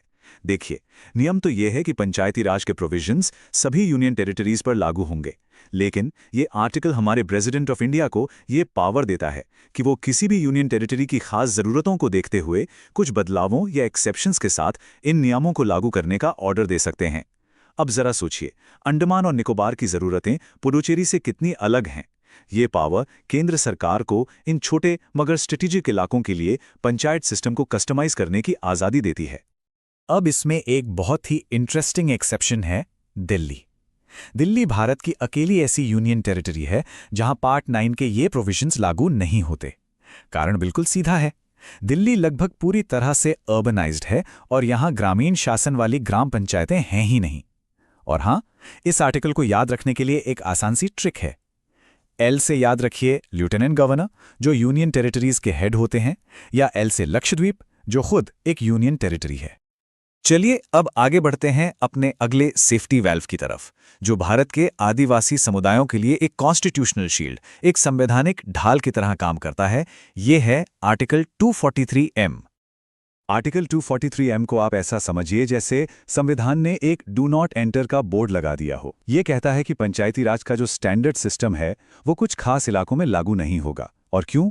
क्योंकि इन इलाकों में सदियों से चले आ रहे उनके अपने पारंपरिक शासन के तरीके हैं, उनकी अपनी सोशल कस्टम्स हैं। उन पर बाहर से एक स्टैंडर्ड ग्राम पंचायत सिस्टम थोपने से उनका पूरा सामाजिक और सांस्कृतिक ताना-बाना बिखर सकता है। आर्टिकल 243M इसी अनोखी विरासत को बचाता है। तो ये संवैधानिक ढाल किन किन इलाकों को प्रोटेक्ट करती है? इसमें शामिल हैं नागालैंड, मेघालय और मिजोरम जैसे राज्य, जहां का सोशल स्ट्रक्चर उनकी ट्रेडिशनल इंस्टीट्यूशंस पर बहुत ज्यादा डिपेंड करता है। साथ ही मणिपुर के पहाड़ी इलाके, आर्टिकल 244 के तहत आने वाले शेड्यूल्ड एरियाज और वेस्ट बंगाल का दार्जिलिंग जिला भी इस छूट के दायरे में हैं। इन सभी जगहों में एक कॉमन बात है, इनकी अपनी मजबूत पारंपरिक काउंसिल्स या गवर्नेंस सिस्टम्स हैं, और ये आर्टिकल उन्हीं की ऑटोनॉमी को रिकॉग्नाइज और प्रोटेक्ट करता है। और इसे याद रखने की ट्रिक भी बड़ी सीधी है, एम से मेघालय, मिजोरम और मणिपुर। तो अगर पार्ट IX का कानून शेड्यूल्ड ट्राइबल एरियाज पर लागू नहीं होता, तो फिर वहां क्या लागू होता है? इसने एक तरह का संवैधानिक खालीपन, एक कॉन्स्टिट्यूशनल वैक्यूम पैदा कर दिया था। इसी गैप को भरने के लिए और आदिवासी स्वशासन को असलियत में लाने के लिए पार्लियामेंट ने एक बहुत ही स्पेशल कानून बनाया। ये स्लाइड पूरी कहानी बताती है कि उस प्रॉब्लम को कैसे सॉल्व किया गया। पार्लियामेंट ने the panchayats extension to the scheduled areas act 1996, जिसे हम पैसा एक्ट के नाम से जानते हैं, पास किया। ये कानून पार्ट 9 के प्रोविजंस को सीधे सीधे लागू नहीं करता, बल्कि उन्हें आदिवासी परंपराओं और कस्टम्स के हिसाब से मॉडिफाई करके शेड्यूल्ड एरियाज तक पहुंचाता है। इसका सबसे रेवोल्यूशनरी रिजल्ट था ग्राम सभा को एम्पावर करना। पैसा के अंडर ग्राम सभा को लोकल रिसोर्सेज, छोटे वन उत्पादों और जमीन के मामलों में असली पावर दी गई। यही सच्चे ट्राइबल सेल्फ रूल यानी आदिवासी स्वशासन की नींव है। अब एक और प्रैक्टिकल प्रॉब्लम पर आते हैं। जब 1993 में 73rd अमेंडमेंट आया, तो लगभग सभी राज्यों के पास पहले से ही अपने अपने पंचायत कानून थे। तो क्या वो कानून रातों रात खत्म हो गए? उस ट्रांजिशन को कैसे हैंडल किया गया? इसका जवाब हमें मिलता है आर्टिकल 243N में। ये आर्टिकल एक पुल की तरह था, जिसने पुराने कानूनों से नए कॉन्स्टिट्यूशनल फ्रेमवर्क तक एक स्मूथ ट्रांजिशन को मुमकिन बनाया। 24 अप्रैल 1993 को 73rd अमेंडमेंट लागू होने के बाद राज्यों को 1 साल की ग्रेस पीरियड मिली। इस 1 साल के अंदर उन्हें अपने पुराने पंचायत कानूनों को नए अमेंडमेंट के हिसाब से बदलना था या फिर बिल्कुल नए कानून बनाने थे। इस 1 साल के बफर ने देश को एक बड़े लीगल कंफ्यूजन से बचा लिया और राज्यों को तैयारी का पूरा वक्त दिया। और इसकी मेमोरी ट्रिक, एन से न्यू लॉज यानी नए कानून। पंचायतें लोकतंत्र की पहली सीढ़ी हैं और लोकतंत्र का आधार होते हैं निष्पक्ष चुनाव। लेकिन हम सब जानते हैं कि चुनाव की प्रक्रिया कितनी विवादित हो सकती है। तो इस पूरी प्रोसेस को फालतू के लीगल इंटरफेरेंस से बचाने के लिए संविधान ने एक कानूनी किला बनाया है। चलिए इस किले को समझते हैं आर्टिकल 243O के जरिए। आर्टिकल 243O अदालतों के हस्तक्षेप पर एक क्लियर बार यानी रोक लगाता है। ये 2 मेन चीजों पर लागू होता है। पहला, द डिलिमिटेशन ऑफ कॉन्स्टिट्यूएंसीज यानी चुनाव क्षेत्रों की सीमाएं तय करना, और दूसरा, द अलॉटमेंट ऑफ सीट्स यानी सीटों का आवंटन। इस आर्टिकल के मुताबिक इन चीजों से जुड़े किसी भी कानून की वैलिडिटी को किसी भी कोर्ट में चैलेंज नहीं किया जा सकता। इसका सीधा मतलब यह है कि एक बार इलेक्शन प्रोसेस शुरू हो गया तो उसे बीच में अदालती मामलों से रोका नहीं जा सकता। लेकिन यहाँ ये समझना बहुत ज़रूरी है कि इसका मतलब ये बिल्कुल नहीं है कि चुनावी गड़बड़ियों के खिलाफ कोई रास्ता ही नहीं है। ये आर्टिकल अकाउंटेबिलिटी को खत्म नहीं करता, बल्कि उसकी प्रोसेस को स्ट्रीमलाइन करता है। चुनाव से जुड़ी कोई भी शिकायत चुनाव प्रक्रिया पूरी होने के बाद एक इलेक्शन पिटिशन यानी चुनाव याचिका के जरिए ही उठाई जा सकती है। इससे ये तय होता है कि डेमोक्रेटिक प्रोसेस बिना रुके पूरा हो और उसके बाद शिकायतों को सुना जाए। इसकी मेमोरी ट्रिक, ओ का मतलब आउट ऑफ कोर्ट यानी चुनावी प्रक्रिया के दौरान अदालती हस्तक्षेप से बाहर। तो हमने कई अलग अलग आर्टिकल्स और एक्ट्स को समझा जो पंचायती राज को भारत की डाइवर्सिटी के लिए फिट बनाते हैं। चलिए इन सभी सेफ्टी वैल्व्स को एक साथ रखकर पूरी तस्वीर को और भी साफ करते हैं। ये टेबल हमारे आज के पूरे डिस्कशन का निचोड़ है। अगर ध्यान से देखें तो एक पैटर्न साफ नजर आता है। आर्टिकल 243L यूनियन टेरिटरीज को फ्लेक्सिबिलिटी देता है। आर्टिकल 243M और पैसा एक्ट मिलकर आदिवासी समुदायों की कल्चरल ऑटोनॉमी और सेल्फ रूल के अधिकार को पक्का करते हैं। और वहीं आर्टिकल 243N और 243O पूरे सिस्टम के स्मूथ और फेयर ऑपरेशन की गारंटी देते हैं। एक तरफ स्मूथ लीगल ट्रांजिशन और दूसरी तरफ इंटरफेरेंस फ्री इलेक्शंस। ये सब मिलकर एक ऐसा ढांचा बनाते हैं जो मजबूत भी है और फ्लेक्सिबल भी। और इसी के साथ भारत के गांवों में सेल्फ गवर्नेंस की पूरी कॉन्स्टिट्यूशनल पिक्चर अब हमारे सामने बिल्कुल साफ है। हमने इसके स्ट्रक्चर से लेके इसके स्पेशल सेफगार्ड्स तक का सफर पूरा कर लिया है। लेकिन भारत सिर्फ गांवों का देश तो नहीं है। अब वक्त है ग्रामीण भारत से निकलकर शहरों के कॉम्प्लेक्स वर्ल्ड में कदम रखने का। हमारे अगले एक्सप्लेनर में हम 74th अमेंडमेंट को डीकोड करेंगे और म्युनिसिपैलिटीज यानी नगर पालिकाओं की दुनिया को समझेंगे। तो क्या शहरी स्वशासन की इस यात्रा के लिए सब तैयार हैं? नमस्कार। पिछले विश्लेषण में हम गांव में थे, लेकिन अब चलिए शहर की तरफ, क्योंकि शहरों को मैनेज करना एक बिल्कुल ही अलग चैलेंज है। गांव की शांति से लेकर शहरों की भाग-दौड़ तक गवर्नेंस की चुनौतियां वो पूरी तरह से बदल जाती हैं। तो आज हम इसी कॉम्प्लेक्स दुनिया में डाइव इन करेंगे। जरा सोचिए, एक तरफ 2000 किसानों का एक शांत सा गांव और दूसरी तरफ 20 लाख लोगों की एक बस्लिंग सिटी। पंचायत का जो सिंपल स्ट्रक्चर है वो यहां बस काम ही नहीं कर सकता। एक शहर, आप समझिए, एक बहुत ही कॉम्प्लेक्स मशीन की तरह है, जिसे चलाने के लिए एक कहीं ज्यादा सोफिस्टिकेटेड इंजन की जरूरत पड़ती है। तो ठीक है, चलिए इस रोड मैप पर एक नजर डालते हैं कि कैसे हम अपने शहरों की कॉन्स्टिट्यूशनल स्ट्रक्चर को समझेंगे, फ्रॉम विलेज टू सिटी। फिर the cities constitutional upgrade, 74th amendment की एनाटॉमी, शहरों की हायरार्की और भी बहुत कुछ। तो सबसे पहले गांव से शहर के इस सफर को समझते हैं। हम अपनी पिछली चर्चा से आगे बढ़ेंगे और ये देखेंगे कि अर्बन एडमिनिस्ट्रेशन की यूनिक डिमांड्स क्या हैं। तो ये रहा सॉल्यूशन जो पार्लियामेंट ने बनाया, 74th अमेंडमेंट एक्ट 1992, एक कॉन्स्टिट्यूशनल अमेंडमेंट, ताकि हमारे अर्बन लोकल बॉडीज को पावर और स्ट्रक्चर मिल सके। अच्छा, अब ये स्लाइड देखिए। ये एक ही व्यू में पूरी लीगल फाउंडेशन को लेआउट कर देती है। 74th अमेंडमेंट एक्ट 1992, इसके जरिए संविधान में पार्ट 9A, जिसका नाम है द म्यूनिसिपैलिटीज, उसे जोड़ा गया। और पता है, ये बहुत बड़ा कदम था, क्योंकि इसने हमारे शहरों को, आप कह सकते हैं कि एक कॉन्स्टिट्यूशनल आइडेंटिटी दी। फिर आर्टिकल्स 243P से लेकर 243ZG तक, इनमें पूरा फ्रेमवर्क तैयार किया गया। और साथ ही 12th शेड्यूल में 18 फंक्शनल आइटम्स, जैसे कि अर्बन प्लानिंग, फायर सर्विसेज, ये सब शामिल किए गए। तो चलिए अब एक डायरेक्ट कंपैरिजन करते हैं, ये देखने के लिए कि एक शहर की जिम्मेदारियां एक गांव से कितनी अलग होती हैं। और ये चार्ट ये बड़ा इंटरेस्टिंग है। देखिए, पंचायत के पास हैं 29 फंक्शंस और म्युनिसिपैलिटीज के पास 18। तो ऐसा लगता है कि पंचायत के पास ज्यादा काम है ना? लेकिन ऐसा नहीं है। शहरों के जो 18 फंक्शंस हैं, ये इनक्रेडिबली कॉम्प्लेक्स होते हैं। अब हमारा संविधान ये भी मानता है कि सारे शहर एक जैसे नहीं होते। ये साइज और कैरेक्टर के आधार पर एक हायरार्की बनाता है। सबसे पहले हमारे पास है नगर पंचायत। ये उन टाउन्स के लिए है जो अब गांव तो नहीं रहे, पर अभी तक पूरी तरह से शहर भी नहीं बने हैं। अगला है म्युनिसिपल काउंसिल, जो छोटे लेकिन एस्टैब्लिश्ड अर्बन सेंटर्स को गवर्न करता है। और आखिर में म्युनिसिपल कॉर्पोरेशन, ये हमारे सबसे बड़े शहरों के लिए एक मैसिव एडमिनिस्ट्रेटिव मशीन की तरह है। एक क्विक हिस्टोरिकल नोट, ये कॉन्सेप्ट कोई नया नहीं है। पहला म्युनिसिपल कॉर्पोरेशन 300 साल से भी पहले मद्रास में स्थापित किया गया था। तो जहां संविधान 3 तरह के अर्बन बॉडीज को मैंडेट करता है, वहीं भारत के अर्बन लैंडस्केप में कई और स्पेशलाइज्ड एडमिनिस्ट्रेटिव बॉडीज भी हैं। ये लिस्ट अर्बन गवर्नेंस की डाइवर्सिटी को दिखाती है, मिलिट्री एरियाज के लिए कैंटनमेंट बोर्ड से लेकर इंडस्ट्रियल टाउनशिप्स तक।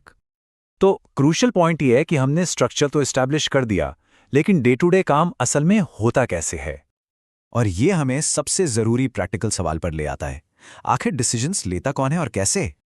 तो हमारे अगले विश्लेषण में हमारे साथ जुड़े, जहां हम वार्ड्स, डिस्ट्रिक्ट और मेट्रोपॉलिटन प्लानिंग कमिटीज को ब्रेक डाउन करेंगे और देखेंगे कि एक शहर का मास्टर प्लान कैसे बनता है। नमस्कार, अर्बन गवर्नेंस की हमारी इस सफर में आपका एक बार फिर से स्वागत है। पिछली बार हमने शहरों के टाइप्स को समझा था और आज हम उस ब्लूप्रिंट को डिकोड करने वाले हैं जो असल में इन विशाल शहरों को चलाता है। तो आपको याद होगा, हमने पिछले सेशन में 3 तरह की म्यूनिसिपैलिटीज की बात की थी, है ना? नगर पंचायत, जो एक तरह से गांव से शहर बनने की ट्रांजिशन स्टेज है। फिर आती है म्यूनिसिपल काउंसिल, जो छोटे शहरों के लिए होती है। और आखिर में म्यूनिसिपल कॉर्पोरेशन, जो बड़े शहरों को संभालती है। लेकिन यहाँ एक बड़ा सवाल उठता है। एक मेगा सिटी, मतलब एक महानगर, जहाँ लाखों करोड़ों लोग रहते हैं, वो आखिर बिना किसी केओस के, बिना किसी गड़बड़ी के मैनेज होता कैसे है? सोचिए जरा। तो इसी पहेली को सुलझाने के लिए आज हम 5 की एस्पेक्ट्स पर बात करेंगे। सबसे पहले गवर्निंग द कॉन्क्रीट जंगल, मतलब शहर को मैनेज कैसे करते हैं। फिर रिप्रेजेंटेशन फ्रॉम योर स्ट्रीट, यानी हर गली की आवाज कैसे सुनी जाती है। इसके बाद फेयरनेस इन सिटी हॉल, मतलब सिस्टम में न्याय कैसे सुनिश्चित होता है। फिर देखेंगे द ब्लूप्रिंट फॉर डेवलपमेंट, विकास का खाका कैसे तैयार होता है। और आखिर में कीपिंग द सिस्टम रनिंग, यानी इस पूरे सिस्टम को चालू कैसे रखा जाता है। तो चलिए एक एक करके इन सबको समझते हैं। तो चलिए शुरू करते हैं पहले पॉइंट से, गवर्निंग द कॉन्क्रीट जंगल। अब इसका मतलब क्या है? सीधा सा मतलब है एक बहुत बड़े शहर को छोटे मैनेजेबल हिस्सों में बांटना। तो सवाल ये है कि इतने बड़े शहर को मैनेज करें तो करें कैसे? देखिए, इसका जवाब है उसे छोटे छोटे मैनेजेबल टुकड़ों में बांटकर। और ये कोई ऐसी वैसी बात नहीं है, हमारे संविधान का आर्टिकल 243R खुद यही कहता है। पूरे शहर को कई टेरिटोरियल कॉन्स्टिट्यूएंसीज में बांटा जाता है और इन्हीं को हम कहते हैं वार्ड्स। और सबसे खास बात, हर वार्ड से लोग सीधे वोट करके अपना प्रतिनिधि चुनते हैं। ये हमारे लोकल डेमोक्रेसी की नींव है, सबसे पहला और सबसे जरूरी कदम। चलिए अब आते हैं दूसरे पॉइंट पर, रिप्रेजेंटेशन फ्रॉम योर स्ट्रीट, मतलब हमारी गली मोहल्ले की समस्याओं को आवाज कैसे मिलती है। अब देखिए, सिर्फ वार्ड्स बना देना ही काफी नहीं है, खासकर जब शहर बहुत बड़ा हो जाए। जरा सोचिए, एक टूटी हुई स्ट्रीट लाइट की शिकायत है। अब वो इतने बड़े म्यूनिसिपल कॉर्पोरेशन के शोरगुल में कहीं खो नहीं जाएगी, बिल्कुल खो सकती है। और यहीं पर हमारा सिस्टम एक और लेवल इंट्रोड्यूस करता है, और वो अगला लेवल जुड़ा है इस नंबर से, 3 लाख, यानी 3 लाख। ये कोई आम नंबर नहीं है, इसे आप एक मैजिक नंबर कह सकते हैं, क्योंकि यही वो आंकड़ा है जो माइक्रो गवर्नमेंट्स, यानी बिल्कुल जमीनी स्तर के शासन के लिए एक बहुत ही खास प्रोविजन को ट्रिगर कर देता है। तो ये जादू काम कैसे करता है? बहुत सिंपल है। जैसे ही किसी शहर की आबादी 3 लाख का आंकड़ा पार करती है, आर्टिकल 243S तुरंत एक मैकेनिज्म को एक्टिवेट कर देता है। और वो क्या है? वो है वार्ड्स कमिटीज का गठन। और ध्यान दीजिए, ये ऑप्शनल नहीं है, इनका बनना मैंडेटरी है, मतलब बिल्कुल अनिवार्य। इसका सीधा सा मतलब ये हुआ कि अब आपकी वो टूटी हुई स्ट्रीट लाइट वाली समस्या एक डेडिकेटेड लोकल कमेटी के पास जाएगी, ना कि किसी बड़े से नगर निगम के दफ्तर में गुम हो जाएगी। ये तो बिल्कुल ऐसा है जैसे शासन को सीधे आपके दरवाजे तक ले आना। ठीक है, तो हमने गवर्नेंस स्ट्रक्चर देख लिया। अब आते हैं तीसरे पॉइंट पर, फेयरनेस इन सिटी हॉल। क्योंकि रिप्रेजेंटेशन होना एक बात है, पर उस रिप्रेजेंटेशन में सोशल जस्टिस यानी सामाजिक न्याय हो, ये सुनिश्चित करना भी उतना ही जरूरी है। तो ये फेयरनेस आती कैसे है? हमारा संविधान इसके लिए बहुत क्लियर प्रोविजंस देता है। पहला, शेड्यूल्ड कास्ट्स यानी SC और शेड्यूल्ड ट्राइब्स यानी ST समुदायों के लिए उनकी आबादी के अनुपात में सीटें रिजर्व की जाती हैं। और दूसरा, जो कि बहुत ही महत्वपूर्ण है, कुल सीटों में से कम 1/3, जी हाँ 1/3 सीटें महिलाओं के लिए आरक्षित हैं। ये इसलिए ताकि शहर के फैसलों में हर तबके की हर किसी की आवाज शामिल हो सके। अब बात करते हैं चौथे हिस्से की, द ब्लूप्रिंट फॉर डेवलपमेंट। यहाँ हम एक बहुत ही इंटरेस्टिंग पजल को सॉल्व करेंगे कि एक ही जिले के अंदर गांव और शहर के विकास में तालमेल कैसे बिठाया जाए। जरा इस सिचुएशन को इमेजिन कीजिए। एक ही जिला है, एक तरफ है गांव जहां पंचायतें खेती, सिंचाई और ग्रामीण सड़कों का प्लान बना रही हैं, और दूसरी तरफ है शहर जहां म्यूनिसिपैलिटी फैक्ट्रियों, हाउसिंग प्रोजेक्ट्स और बड़े इंफ्रास्ट्रक्चर पे फोकस कर रही हैं। अब सोचिए, अगर ये दोनों पंचायत और म्यूनिसिपैलिटी आपस में कोई कोऑर्डिनेशन न रखें तो क्या होगा? केओस, है ना? हो सकता है शहर में एक नई फैक्ट्री के लिए जो पानी की पाइपलाइन बिछाई जा रही है, वो गांव की सिंचाई की नहर को ही बर्बाद कर दे। तो इस केओस को रोकने के लिए, इस टकराव से बचने के लिए हमारा संविधान आर्टिकल 243ZD के तहत एक ब्रिलियंट सोल्यूशन देता है, और वो है डिस्ट्रिक्ट प्लानिंग कमेटी, जिसे हम शॉर्ट में DPC कहते हैं। इसका काम एकदम सीधा और साफ है, पंचायतों के रूरल प्लान्स और म्युनिसिपैलिटीज के अर्बन प्लान्स को एक साथ लाना, उनको कंसोलिडेट करना और फिर पूरे जिले के लिए एक सिंगल यूनिफाइड डेवलपमेंट प्लान तैयार करना। मतलब कोई टकराव नहीं, सिर्फ और सिर्फ कोऑर्डिनेटेड विकास। अच्छा, DPC की बात तो समझ आ गई, पर उन बड़े बड़े महानगरों का क्या, जो एक नहीं बल्कि कई जिलों में फैले होते हैं? उनके लिए भी एक व्यवस्था है। आर्टिकल 243ZD के तहत मेट्रोपॉलिटन प्लानिंग कमेटी यानी MPC। और इसकी जरूरत क्यों है? भाई जाहिर सी बात है, एक मेट्रो लाइन या एक नया हाईवे किसी एक म्यूनिसिपैलिटी या जिले की बाउंड्री पर आकर रुक तो नहीं जाएगा ना, है ना? तो MPC ये इंश्योर करती है कि पूरे मेट्रोपॉलिटन रीजन के लिए एक सिंगल इंटीग्रेटेड डेवलपमेंट प्लान हो। और अब हम आ गए हैं अपने 5वें और आखिरी पॉइंट पर, कीपिंग द सिस्टम रनिंग। चलिए अब जरा इस पूरी मशीनरी को चलाने वाले एडमिनिस्ट्रेटिव नट्स एंड बोल्ट्स पर भी एक नजर डाल लेते हैं। तो चलिए जो भी हमने अब तक समझा है उसे फटाफट रिवाइज कर लेते हैं। आर्टिकल 243 के तहत वार्ड्स कमिटीज तब मैंडेटरी हैं जब पॉपुलेशन 3 लाख से ज्यादा हो। आर्टिकल 243 रिजर्वेशंस की बात करता है SC/ST के लिए उनकी पॉपुलेशन के हिसाब से और महिलाओं के लिए 1/3। फिर है आर्टिकल 243 जो डिस्ट्रिक्ट प्लानिंग कमेटी की बात करता है रूरल और अर्बन प्लान्स को जोड़ने के लिए। और बड़ी मेट्रोपॉलिटन एरियाज के लिए है आर्टिकल 243 यानी मेट्रो प्लानिंग कमेटी। और हाँ, एक और इंटरेस्टिंग पॉइंट है आर्टिकल 243 के बारे में। ये कहता है कि वही स्टेट फाइनेंस कमीशन जो पंचायतों के फाइनेंसेस को देखती है वही म्यूनिसिपैलिटीज के फाइनेंसेस का भी रिव्यू करेगी। कितना स्मार्ट सिस्टम है ना, एक यूनिफाइड फाइनेंशियल अप्रोच। तो कुल मिलाके क्रूशल पॉइंट क्या है? क्रूशल पॉइंट ये है कि वार्ड्स, रिजर्वेशंस और ये प्लानिंग कमिटीज, यही वो 3 मजबूत स्ट्रक्चरल पिलर्स हैं जिन पर हमारे शहरों का पूरा ढांचा खड़ा हुआ है। लेकिन कहानी अभी खत्म नहीं हुई है। एक सवाल अब भी बाकी है। उन स्पेशल एरियाज का क्या जो टेक्निकली शहर तो नहीं है, जैसे कैंटोनमेंट बोर्ड्स वाले मिलिट्री जोन्स या फिर बड़े बड़े पोर्ट एरियाज? इनको कौन मैनेज करता है और कैसे? तो इन अनोखे और स्पेशल इलाकों को कैसे गवर्न किया जाता है, इसका जवाब मिलेगा आपको हमारे अगले पार्ट में, जहां हम इंडिया के इन्हीं स्पेशलाइज्ड अर्बन बॉडीज की दुनिया में एक डीप डाइव करेंगे। तो उसे देखना बिल्कुल मत भूलिएगा। नमस्कार।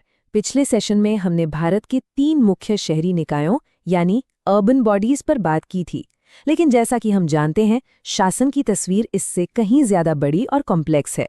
तो आज हम उन खास निकायों की बात करेंगे जो इन आम नियमों के अपवाद हैं और हमारी शहरी शासन की पहेली को पूरा करते हैं।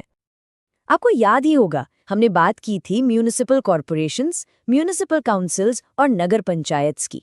ये वो स्टैंडर्ड स्ट्रक्चर्स हैं जिन्हें 74th अमेंडमेंट के तहत संवैधानिक दर्जा मिला हुआ है।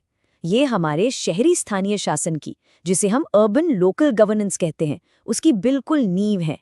लेकिन यहाँ एक बहुत ही दिलचस्प सवाल खड़ा होता है।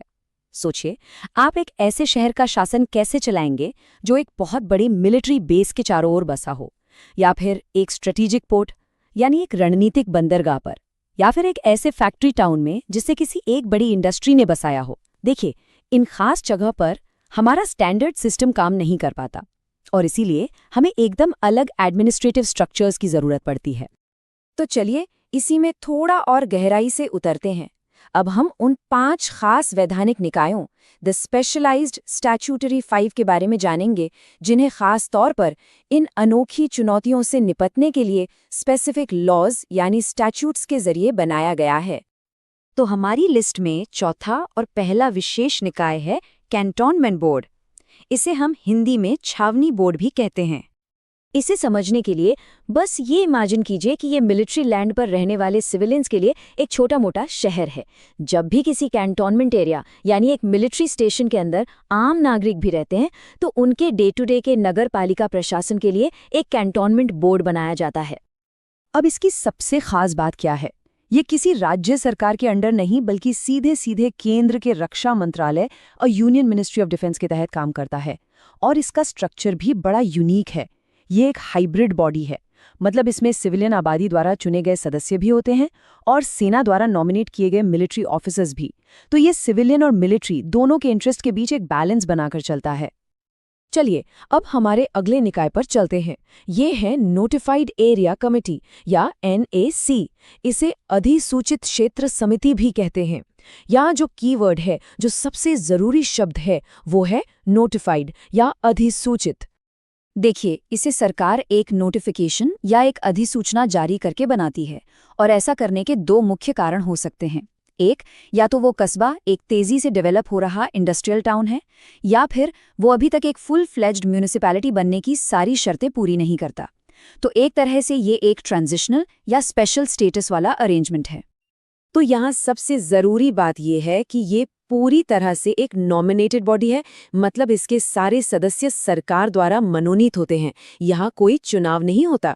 और इसका मकसद है राज्य सरकार को उस एरिया के एडमिनिस्ट्रेशन पर पूरा कंट्रोल देना, ताकि बिना चुनाव के झंझट के स्ट्रेटेजिक अर्बन डेवलपमेंट को तेजी से लागू किया जा सके। हमारा अगला निकाय है टाउन एरिया कमेटी यानी नगर क्षेत्र समिति। ये पिछले वाले निकायों के मुकाबले थोड़ा सिंपल है और खासकर छोटे कस्बों के लिए बनाया गया है। असल में ये एक सेमी म्यूनिसिपल अथॉरिटी है जिसे एक छोटे कस्बे के प्रशासन के लिए बनाया जाता है। इसका काम भी काफ़ी लिमिटेड होता है, जैसे कि स्ट्रीट लाइट्स, ड्रेनेज और स्थानीय साफ सफाई जैसे जो बुनियादी सिविक फंक्शंस होते हैं, बस उन्हें ही ये संभालती है। अब बात करते हैं एक और बहुत ही खास निकाय की, पोर्ट ट्रस्ट यानी बंदरगाह न्यास। नाम से ही साफ है, ये मुंबई या कोलकाता जैसे बड़े बड़े पोर्ट सिटीज से जुड़ा हुआ है। पोर्ट ट्रस्ट के दो मुख्य काम होते हैं। पहला, जो पोर्ट का पूरा इंफ्रास्ट्रक्चर है उसे मैनेज और प्रोटेक्ट करना, और दूसरा, उस पोर्ट एरिया में जो लोग रह रहे हैं उन्हें नागरिक सुविधाएं यानी सिविक एमिनिटीज मुहैया कराना। तो ये एक ही वक्त में एक इकोनॉमिक बॉडी भी है और एक सिविक बॉडी भी। ये जानना बहुत जरूरी है कि पोर्ट ट्रस्ट की स्थापना संसद के एक अधिनियम एन एक्ट ऑफ पार्लियामेंट के जरिए होती है, और कैंटोनमेंट बोर्ड की ही तरह ये भी केंद्र सरकार के कंट्रोल में आता है। ऐसा इसलिए क्योंकि हमारे देश के बंदरगाह नेशनल इंपॉर्टेंस के होते हैं। और अब आते हैं इन 5 स्टैट्यूटरी बॉडीज में से आखिरी पर, जिसे कहते हैं टाउनशिप। इन्हें अक्सर कंपनी टाउन के नाम से भी जाना जाता है। इनकी स्थापना बड़े बड़े पब्लिक सेक्टर अंडरटेकिंग्स यानी PSUs करते हैं, जैसे कि कोई स्टील प्लांट हो गया या कोई बड़ी माइनिंग कंपनी। ये अपने कर्मचारियों और उनके परिवारों को रहने के लिए घर और दूसरी नागरिक सुविधाएं देने के लिए इन टाउनशिप्स को बनाते भी हैं और मैनेज भी करते हैं। यहाँ जो सबसे बड़ा फर्क है वो ये है कि यहाँ का शासन डेमोक्रेटिक नहीं होता। यहाँ का जो प्रमुख होता है, जिसे टाउन एडमिनिस्ट्रेटर कहते हैं, उसे वहाँ रहने वाले लोग नहीं चुनते, बल्कि वो PSU या कंपनी ही उसे अपॉइंट करती है। तो यहाँ का एडमिनिस्ट्रेशन कंपनी के मैनेजमेंट का ही एक हिस्सा होता है। अच्छा, अब तक हमने जिन भी निकायों की बात की वो सभी एक इलाके, एक टेरिटरी पर आधारित थे। लेकिन अब हम गवर्नेंस के एक बिल्कुल ही अलग अप्रोच को देखेंगे। ये हैं फंक्शनल एजेंसीज यानी कार्यात्मक एजेंसियां, जो किसी इलाके से नहीं बल्कि किसी एक खास काम, एक स्पेसिफिक फंक्शन से पहचानी जाती हैं। चलिए इसे सीधे सीधे कंपेयर करके समझते हैं तो आसानी होगी। एक तरफ है म्यूनिसिपैलिटी जो एरिया बेस्ड है। इसका मकसद काफ़ी ब्रॉड होता है, एक ही एरिया में सड़कें, पार्क, सफाई जैसी ढेरों सर्विसेज को मैनेज करना। दूसरी तरफ है स्पेशल पर्पस एजेंसी जो फंक्शन बेस्ड है। इसका मकसद नैरो होता है, ये पूरे रीजन के लिए सिर्फ एक सर्विस मैनेज करती है, जैसे कि सिर्फ वाटर सप्लाई। इसके कुछ जाने पहचाने एग्जाम्पल्स हैं, जैसे water supply and sewerage boards, pollution control boards या फिर अर्बन डेवलपमेंट अथॉरिटीज़ जैसे दिल्ली में DDA। ध्यान देने वाली बात यह है कि ये लोकतांत्रिक तरीके से चुने हुए निकाय नहीं होते, बल्कि ये स्टैट्यूटरी बॉडीज़ हैं जिन्हें ब्यूरोक्रेट्स और एक्सपर्ट्स चलाते हैं। तो अब तक हमने जो कुछ भी अलग अलग समझा है उसे एक साथ एक ही फ्रेमवर्क में रखते हैं और इस पूरी पहेली को सुलझाते हैं। ये स्लाइड पूरी कहानी को बहुत खूबसूरती से समराइज करती है। हम देख सकते हैं कि ये सभी 8 तरह के निकाय 4 अलग अलग कैटेगरीज में परफेक्टली फिट होते हैं। पहली है कॉन्स्टिट्यूशनल कैटेगरी, जिसमें हमारे चुने हुए कॉरपोरेशन, काउंसिल और नगर पंचायत आते हैं। दूसरी है मिलिट्री, जिसमें रक्षा मंत्रालय के कंट्रोल वाला कैंटोनमेंट बोर्ड है। तीसरी इंडस्ट्रियल/पोर्ट, जिसमें पोर्ट ट्रस्ट और टाउनशिप्स हैं। और चौथी कैटेगरी है स्पेशलाइज्ड, जिसमें सिंगल फंक्शन वाली स्पेशल पर्पस एजेंसीज आती हैं।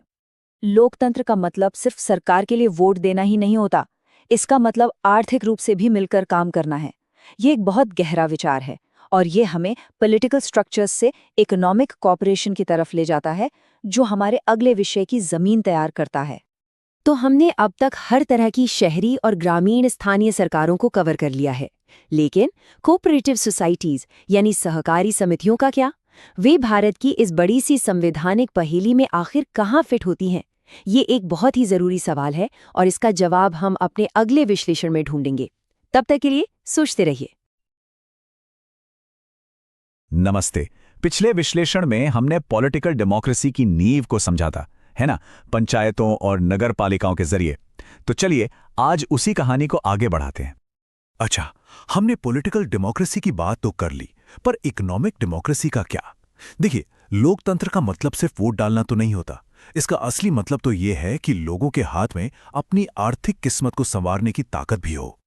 चलिए इसे एक बहुत ही मजेदार और जाने पहचाने उदाहरण से समझते हैं। सोचिए, दूध पैदा करने वाले कुछ किसान हैं। अकेले अकेले वो शायद कमज़ोर हों, बिचौलियों के हाथों उनका नुकसान भी हो सकता है।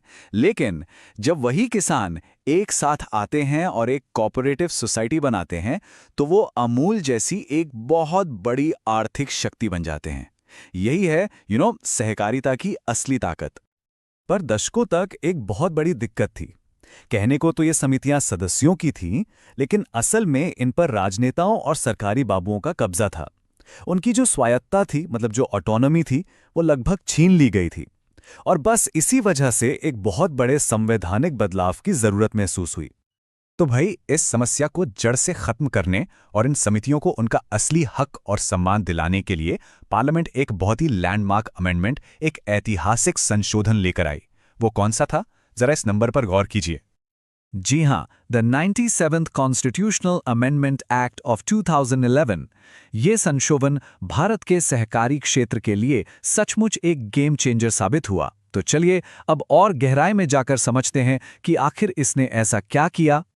तो इस संशोधन ने किया क्या? इसने संविधान में 3 बहुत बड़े और बहुत जरूरी बदलाव किए।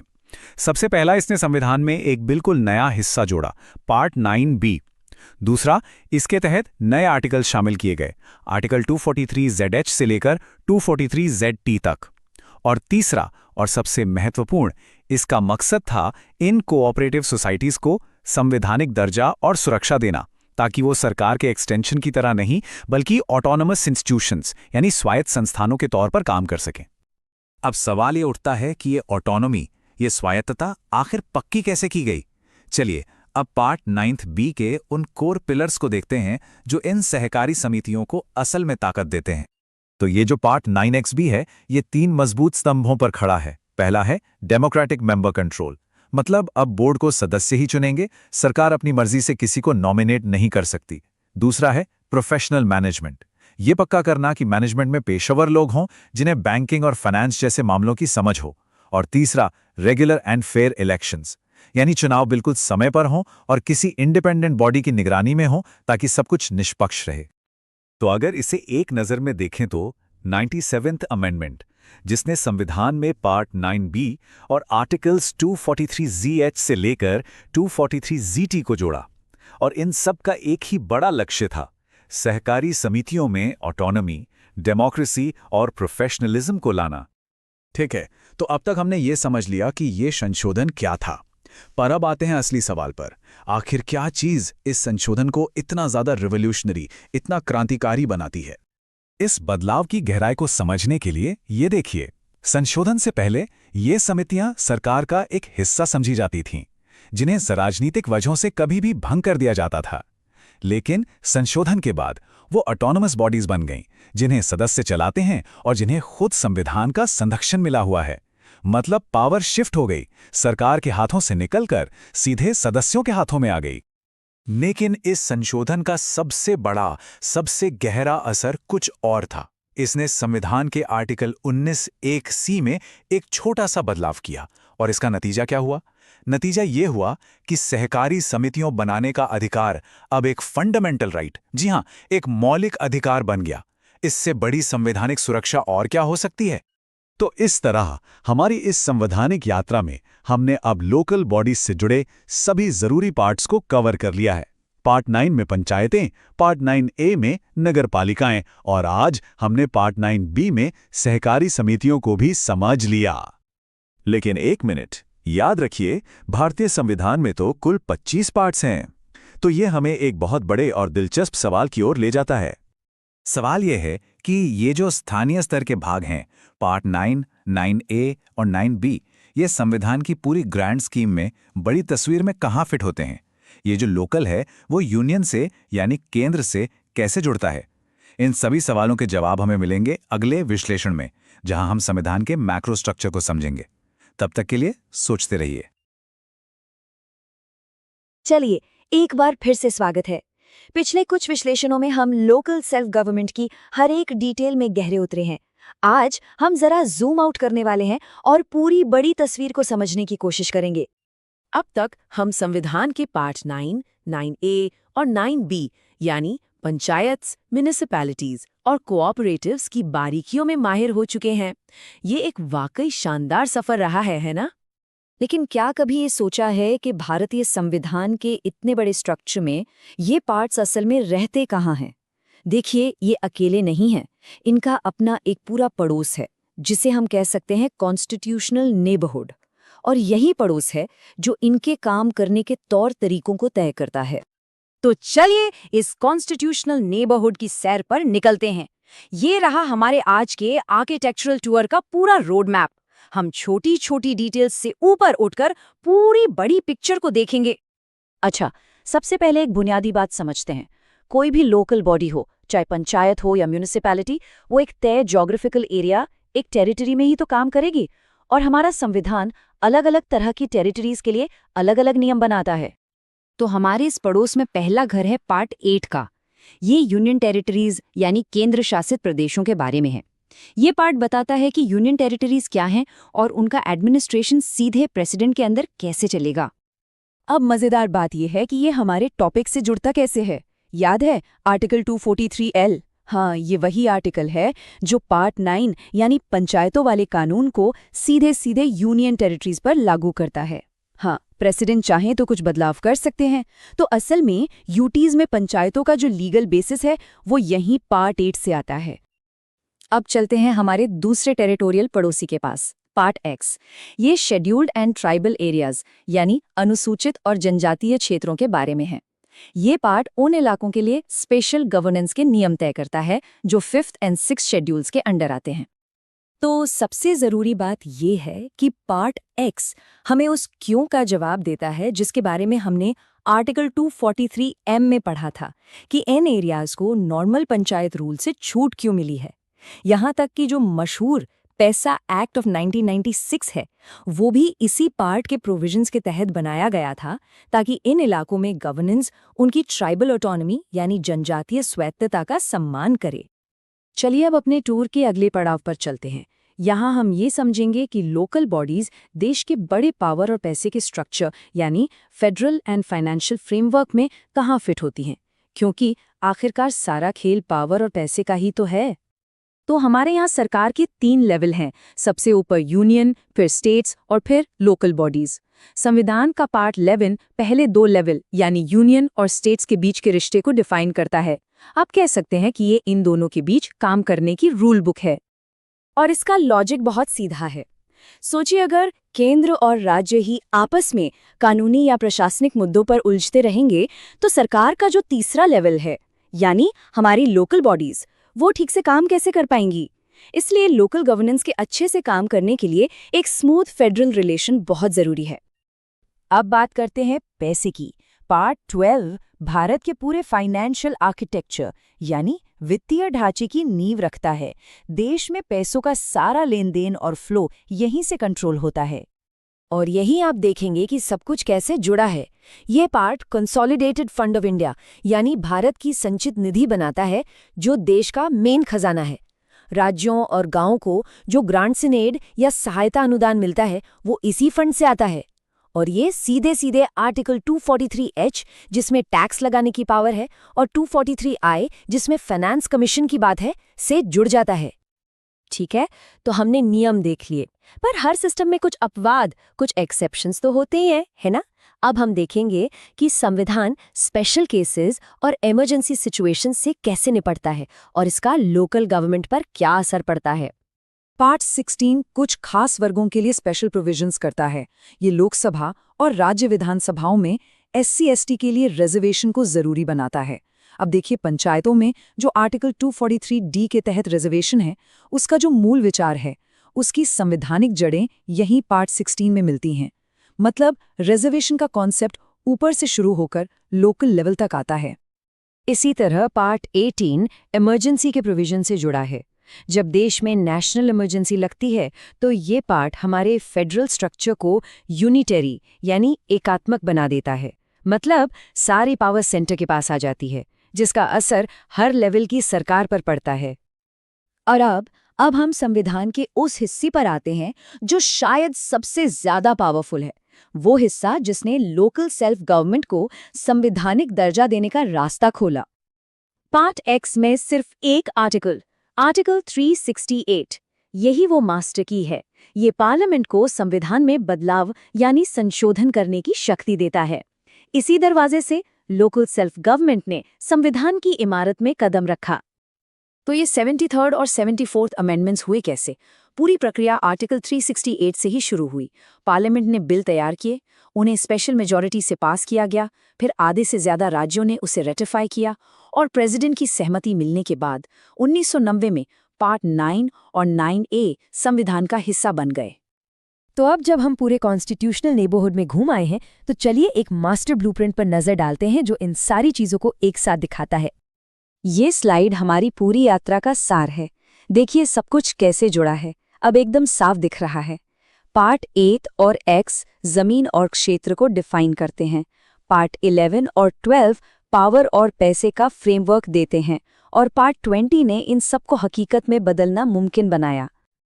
और इसी के साथ इस बेहद अहम और कॉम्प्लेक्स टॉपिक को समझने के लिए आप सबको बहुत बहुत बधाई।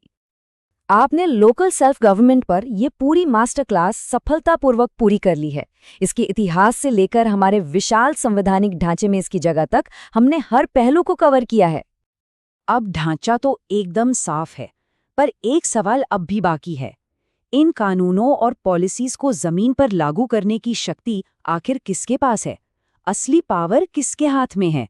अगली बार हम इसी गुत्थी को सुलझाएंगे और यूनियन एंड स्टेट एग्जीक्यूटिव की परतों को खोलेंगे। हमारे साथ जरूर जुड़िएगा।